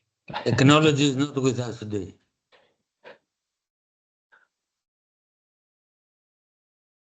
Okay, I will not spend too much time waiting for a SpaceNet. We can move on. One thing I wanted to stress, by the way, is that you can also, within each group, logical group, one useful way when you are stuck with your terminology, so it's either you cannot come out with any more synonym, or the synonyms you come out with end up being too ambiguous, so end up retrieving trash documentation that you don't need. You can use a useful way to proceed is relying on pattern classifications.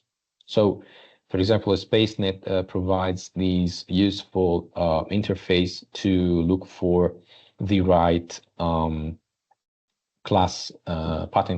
When you want to look, for example, for robotic arms, you just have to put it here in the bar search, in the search bar, and then by simply having a look of the results, you can understand that in a couple of iterations, for example, this B25J seems to be promising. Okay, this B25J appears 4 times. These arms seems to be talking exactly about robotic arms, so maybe I would like to put this B25J 18 in my query. What I want to say is that we can substitute a term, not a term, but we can put these class, the information about the class inside, for example, this robotic arm group, just to enrich our query. Okay, and is here I left the different queries for all the subgroups of this exercise. SpaceNet is not responding. I'm sorry for this. And in the end, you come out with something like, so it's not uncommon that your query in the end, especially if you work with these very step-by-step procedure. So if you tackle one logical component at a time, it's not uncommon that you end up with a very long and complex query at the end. So one issue could be the one of maintaining or correcting an error inside your query. So a possible suggestion is to use, as in this case, colors, or to use how do you say, a logical way, so to manage your query. So not just to put terminology inside of it, but to manage your query. Just because it will happen, it's 100% sure that it will happen, that you will have to put your hands back on your query, because it's a very iterative process, and you will find errors within it, and you will have to arrange a way to correct your errors. So the more you can proceed in a very clean way and organized way, the more you will be able then to correct your query once you are stuck, once you keep getting errors in the results. So stepping forward to Google Patents. Google Patents features, as we were seeing before, features a less rich advanced search options. So you cannot play with groups and subgroups, and it's not that guided as a procedure. But one thing that Google Patents allows you to do is, for example, if I take the query here, where I highlighted in yellow that I've put the information about the class in the first group. So I've put the class B25J I was mentioning before in the group of the manipulator of the robotic arm. Google Patents, I was saying, allows you, once you have your query, and once you start getting the first results. So, for example, let's take a possible useful document like this one. It allows you to navigate through the patent C using these two options: find prior art, find similar documentation, which is not extremely precise, but is another possible way to solve the problems when you are stuck. So when you cannot come out with any document, any useful document through a Boolean search query, you can start playing with these AI functionalities that these free tools are providing you, just to try different ways. You know, if an approach doesn't work, you just switch to another approach, and it's possible that you come out with a solution. And it also is useful not only solution-wise, so just to find another way to get to the destination. It's also useful because you then start looking at different documents, and you maybe start reading some of these documents, and you can, in that way, enrich your terminology. So you can then go back to the original query. So it's a very iterative and useful way to find new terminology, new periphrases, for example, that play the role of synonyms of some of the terms that you are using in your query, and in this way, a good way to enrich your query. If I'm going back to the presentation once again, we can go on to Lens just to show you that in the end, some of the, I mean, you will end using these Boolean search based approaches. Even if you are using different tools, some documents will start popping out in front of you. So it's possible that the same document pops out from every of these tools. This can indicate two things. First is that your query starts to begin to be solid. So when you using different tools, so different approaches in some way, you get to the same results. It's a possible indication that your query is solid, no? So it's not sensitive from the tool you're using, so it's quite solid. You're quite yet with your query design. Another possible indication, however, is also that, especially if you cannot come out with any useful documentation, is also that you are stuck, basically. So you cannot find anything useful through Boolean search logics, right? So in that way, in that case, and we will talk about it in a minute, changing approach, so switching to an AI-based semantic search could be possible, useful, and elegant way to proceed. So, for example, looking at the results, so I'm going back to the results here. Let me just put the query back.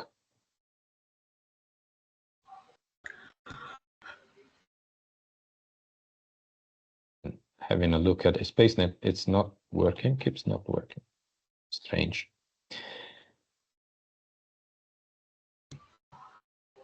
So, what are the differences here? As Costantino was mentioning, main differences that pop out in an eyesight when you look two different tools. For example, Google Patents is very essential in the way it provides the results, right? So it's a almost blank page with the documents listed from the most relevant one to the least relevant one. You can access to the document, and then you can find maybe an enriched visualization. So it tries to help you reading the document by highlighting the parts in the document where a manipulator, a detection device, an arm, in this case, is disclosed. So it tries to understand what are the main points in your search query, and it tries to highlight in front of you the parts of the document that disclose those parts, just for the sake of easing the reading of the document. Because, you know, for those who do this for a job, reading patents is a very complex task. The lexicon used is very complex. The grammar is not usually very friendly. Automatic translation is usual thing in English patents. So it's quite hard and can be tiring as an operation. And when you have something like this that pops out and helps you finding the parts of the document that talk about a certain topic, it's a very, very, very nice feature. When it comes to when it comes to lens, as I was mentioning early, and as Costantino was also mentioning before, the very nice thing about this tool is that you can have a hint here on the right side of the screen of who the major actors are, what's going on in terms of temporal distribution, what's going on in terms of geographical distribution, who are the inventors. So this can be a very nice way to have a look at a domain, technological domain, in a question of seconds, especially if your query is well designed. But also you have a full list of filters that you can exploit just to navigate through the results. And this is one other thing that Dario was mentioning before. So it's not uncommon that you end up with tens of thousands or even hundreds of thousands of documents in the end, even if your query is well designed, because we were talking before of databases containing more than 150 million documents. So imagine even the nicest and most well-designed query will end up retrieving thousands and thousands of documents. And this may be an issue, especially if you are trying to be sure that your invention was never invented before. So essentially what you are looking for is even one document in this vast sea of documentation.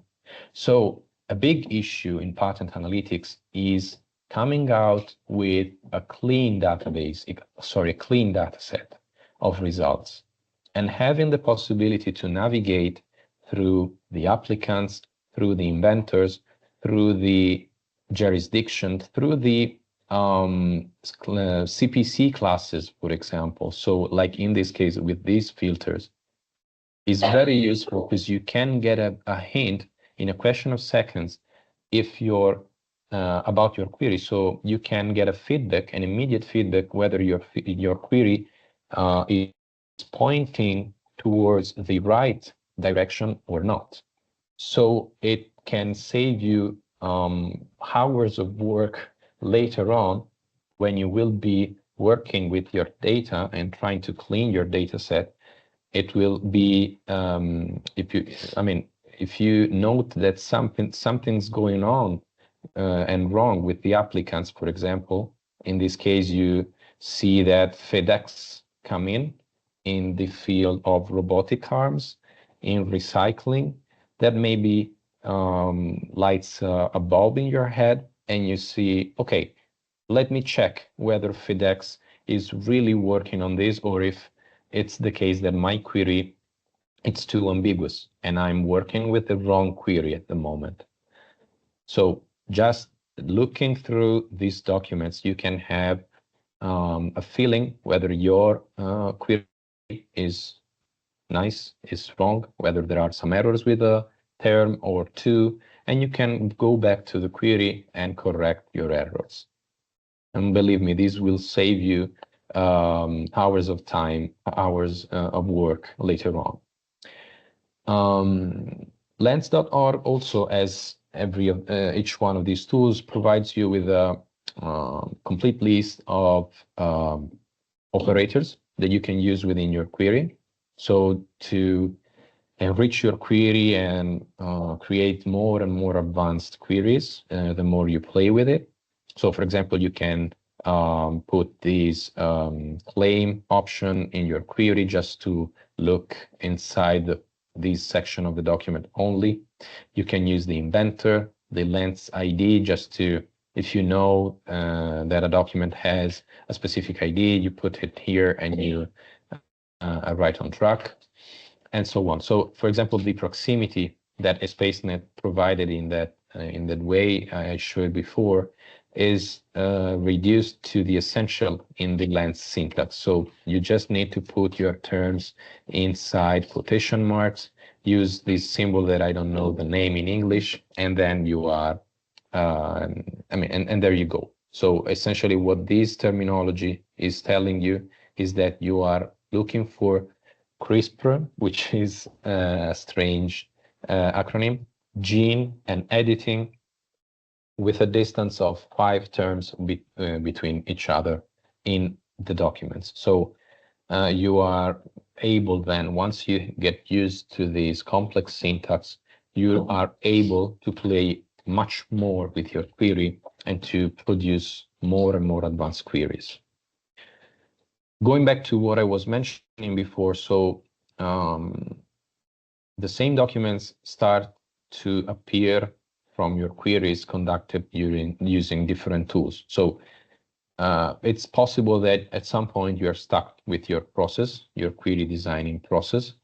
And a nice way to get out of the box, as we say, is to change approach. So to pass from a Boolean logic to a semantic logic. And in this case, PQAI is a very nice tool to use, especially as it's free, and it provides you with some very interesting features. Not only the possibility to use semantic searching, but for example, it provides you with a possibility to look for synonyms. Here it's a prepared example, so coffee. It provides you with these list of synonyms, right? In a question of seconds, you have the possibility to enrich your Boolean query, for example. So it's not only an AI-based software, it's also a suite of useful functionalities, as it is for the classifications lookup. So for example, I'm looking for robotic arms. I put it here and I get out with a list of very nicely retrieved CPCs, right? So cooperative pattern classifications. So in this case, again, A61B, B25J, which is the one I was mentioning before, this keeps popping out. So this could mean that these are the two classes I need to conduct my search. Beware that, for example, A61B, when we look at the description, we can see that it mostly relies on robotic application in the field of, on medical field, so in the field of surgery and medical operations. So it's possible that in our case, it's not a very useful class. But again, PQAI can be a very useful tool, not only for the searching part, but also for the other functionalities it offers. So going back to the search bar, if I take the query I've prepared,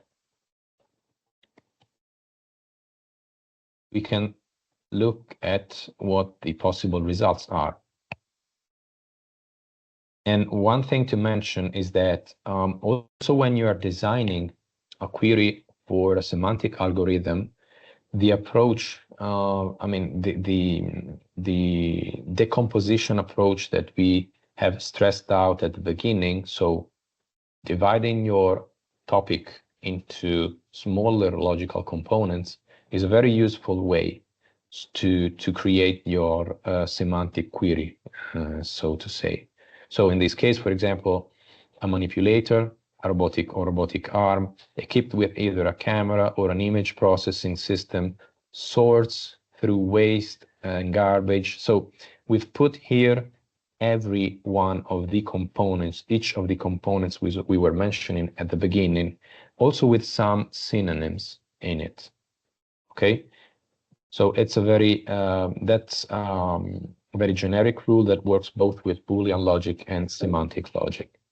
In our case, so for example, the tool provides us with these very interesting results. So an industrial robot sorting system for municipal solid waste. Wow, that's really what we are looking for.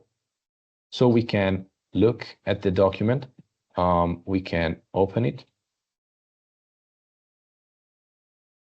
We can look at the abstract. We can look at the citations. Okay, this is probably not a patent. This is a scientific document, a scientific article, and it works. So if you are looking for prior art, it works. I mean, you have to consider both patent literature and scientific literature.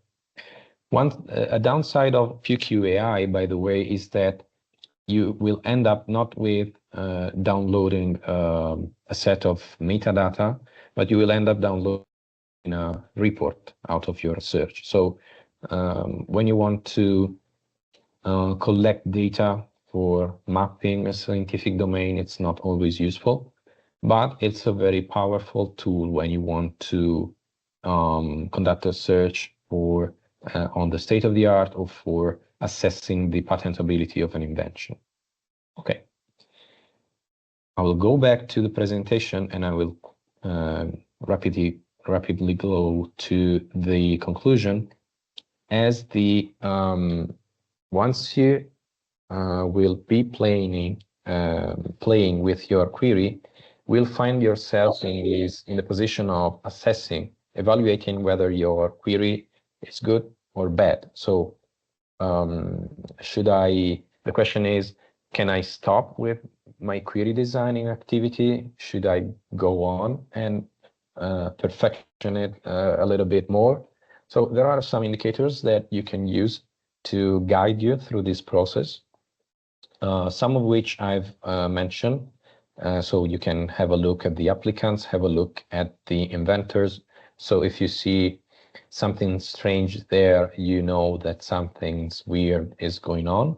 But you can also look at the numerosity of the retrieved patents. So, for example, if you're looking at a very specific case, let's think of the biodegradable diapers that Dario was mentioning before.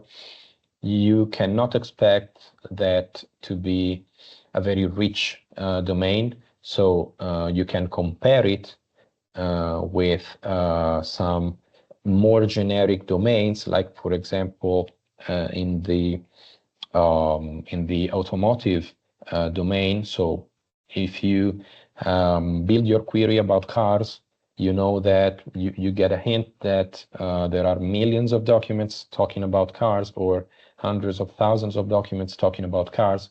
You cannot expect the same numerosity when it comes to a smaller domain, which is the biodegradable diapers, right?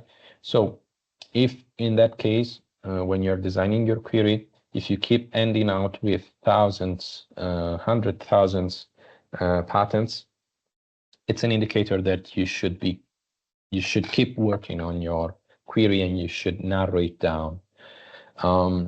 Yeah, quickly review a few documents from the top of the list, just because and also I would say the bottom of the list, because each of these tools feature a ranking algorithm inside. So a ranking algorithm is running while you are conducting your searches.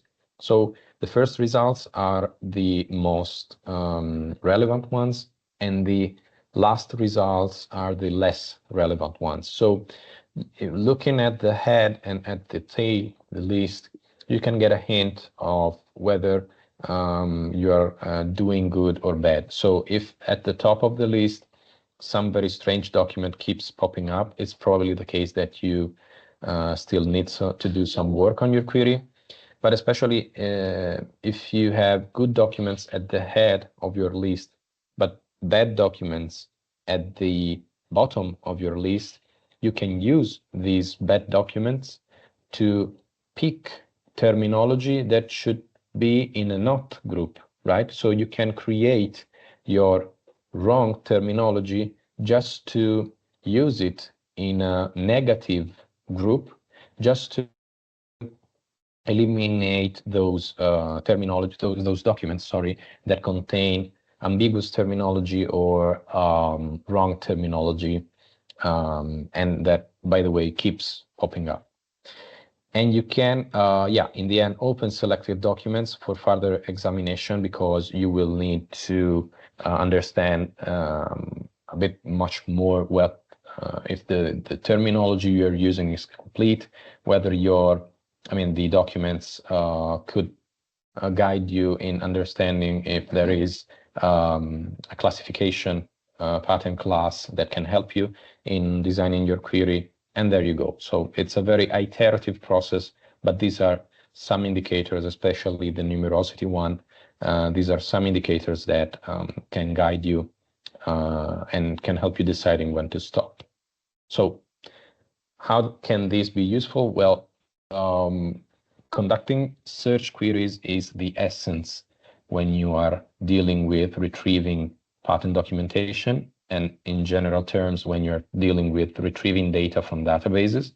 So practice is the key to success. You know the basics, but the more you use these tools and the more you play with your queries, the better you can get. So it's all, as always, it's all a question of experience, and it's all a question of finding your own personal way to proceed.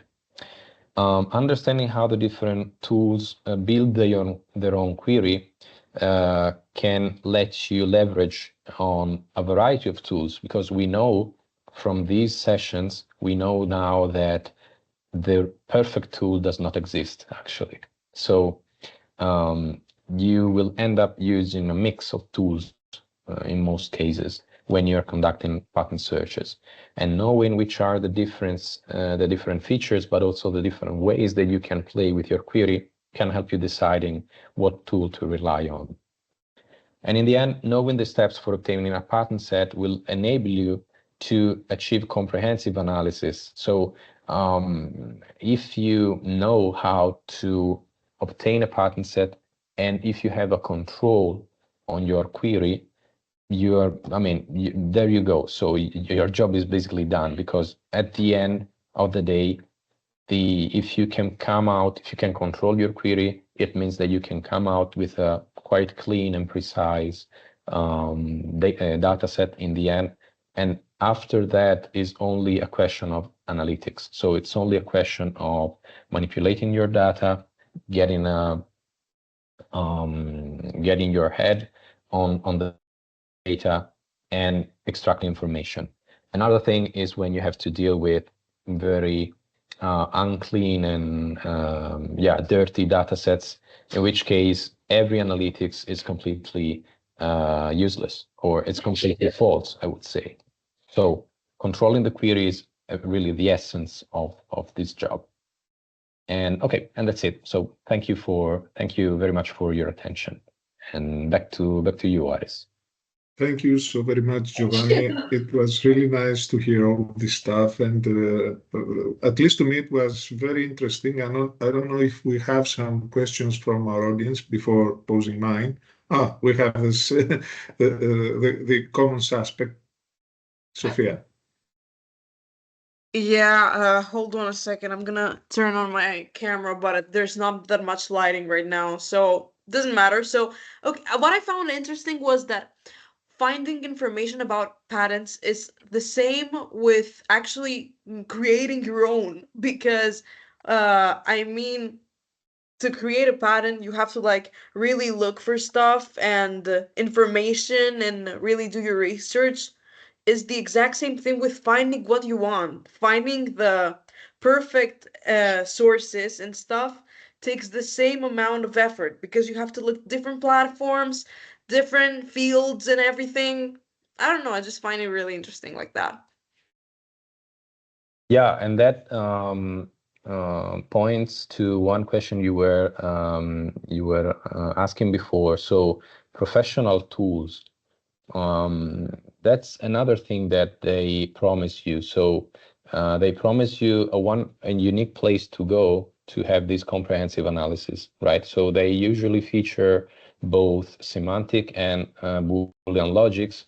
They usually allow you to create your own workplace, to share comments with your colleagues, but also in latest months, they usually they are trying now to let you train your AI. So in the end, you will end up saving tons and tons of time, of hours in your searching process, just because you have spent an initial effort on designing your AI, your personal AI, which then will know what's interesting for you. Okay, nice. Definitely a workload that could benefit from AI, in my point of view, at least. I have a question that popped into my mind as I was watching your presentations. I'm not aware if the patent can be classified with under 2 or more CPC groups, the same patent, I mean. Because sorry? You showed us earlier that this robotic arm that is used for, picking up the waste and classifying the waste in the thing is that it's also there should be a patent, for instance, for the image processing part of it. There should be another patent for the robotic arm or not? Is a patent meant to be classified under 2 or more CPC groups? Yeah, every patent can be classified under different classes. You will see many patents falling under one single class, but you will also see many patents falling under hundreds of class if if who has written the patent was smart, because in the end, also the classification of your patents is a way to enrich its legal value in some ways. So if you are saying that your patents falls under a single class, it has in some way it has less legal value than if it falls under multiple classes, let's say, and that's why patent examiners usually are very strict with assigning these classes. But yeah, when it comes to understanding if an invention was already there, it must be everything in the same place. So in the case of our exercise, if I found an invention about a robotic arm on the side of a conveyor belt and a robotic arm featuring an image recognition system, and these were two different patents, there is still the possibility that you can patent your own invention. So your robotic arm for recycling invention. In that case, it's a very particular process. It's the examiner that needs to decide whether there is one of the three inventive principles that you must ensure when you want to get a patent. So one is the novelty, okay, but there also need to be an inventive step. So if combining these two different patents into your solution is, I would say, easy, immediate for a person skilled in this domain, then it's possible that the examiner won't grant you the patent because it's too easy. It's too it's an immediate and just a combination effort that you have done. You haven't invented anything. Okay, but that's just a particular case. What you want to be sure of is that there is no document that features every aspect of your invention.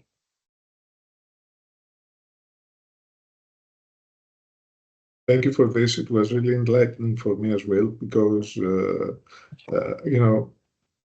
coming from the technology point of view, learning about patents is not the easiest thing in any case. So this is an added value for me as well, being here in this lecture. Thank you, Giovanni, so much. I see we have a question at the chat. Yeah, I see a question from Yelena. Okay. She's asking how much time is typically required to conduct a preliminary patent search for an invention, so to assess patentability of an invention. Well, depending on the level of detail and on the level of, I would say, reliability that you want to get, it can go from 1 day of work, 1 work day, to 3-4 work days. That's commonly what specialized companies will tell you. So a very rapid look at these pattern databases will cost you 1 workday of a specialized searcher analyst, and a more detailed search will possibly need 3-4 days to be completed. Yeah.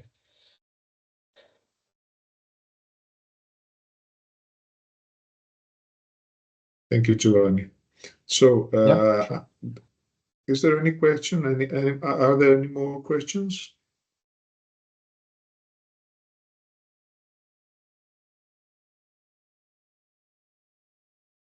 Martina. Yes, I have a general question for everyone.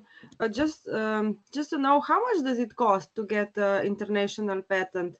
What depends on what we're talking about? 100,000, 10,000, for example. Yeah. I see Aris here. Do you want to answer to that, or am I going? Okay.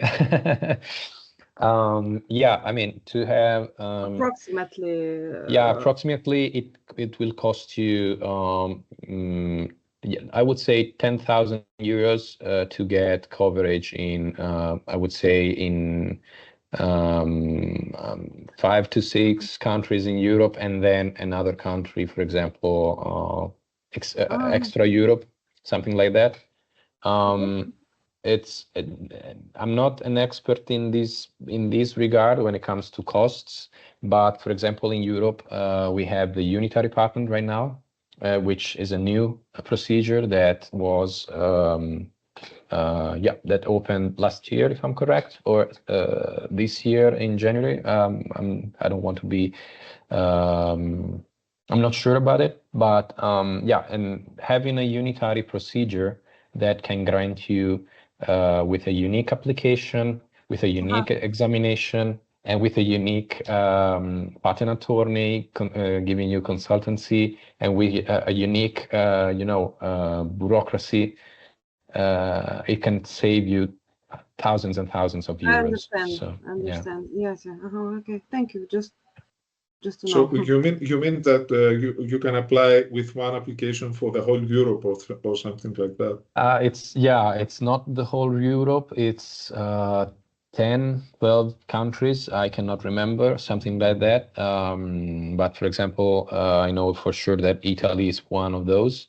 And this is a very nice way to save inventors a lot of time, a lot of effort, to save money, especially.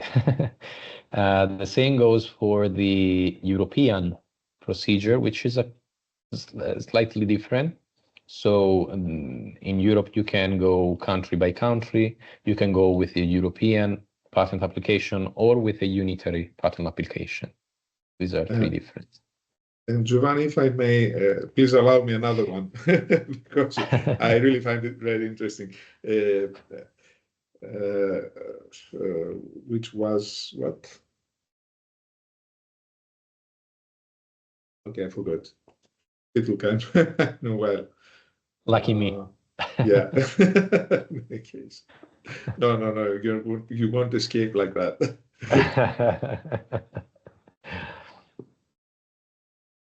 Well, in case it comes back to your mind, you can just write an email, and I will get to it as soon as possible. Thank you. Oh, yes, I remember. As soon as someone files an application, who decides if it gets accepted or rejected? I mean, you said about the unitary process, and there might be the patent may hold it for one country and not hold for another. Is there I mean, a unique organization?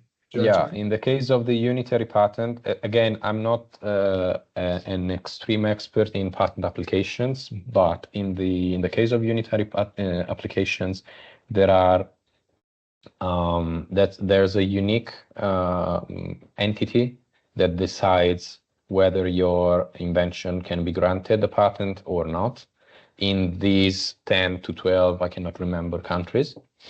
But if you want to apply for, I mean, each country individually, you will get to each country's patent entity, you know? So that's why also it costs you more to get 10 patents in 10 different countries, or going country by country than going via one unitary procedure. Thank you, and I hope that I didn't press you that much, and I owe you. It's not a problem, actually. So, are there any more questions? All right. Let me share my screen for a while. Just to tell you that there won't be any lessons next Wednesday.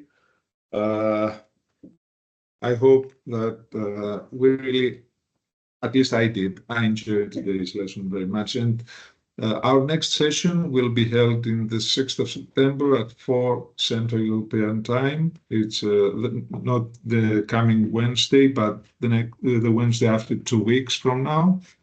So I hope that you will all be there. Giovanni, thank you so very much for your presentation. Dimitri, until our next meeting, please join the platform. The block 2 questionnaire will be available from tomorrow, I think. So join, watch the stuff, watch what we have uploaded there. I hope we will have the videos soon uploaded as well, so you can watch again all the session. Thank you again all for being here. I don't know if you, Dolores, or you, Giovanni, or anyone else would like to say a few words before closing. We exceeded our time in any case, so thank you all for being here and for your interest in the course. Have a nice evening. See you again in 14 days. For anything, just mail. Thank you. See you Thank soon. you.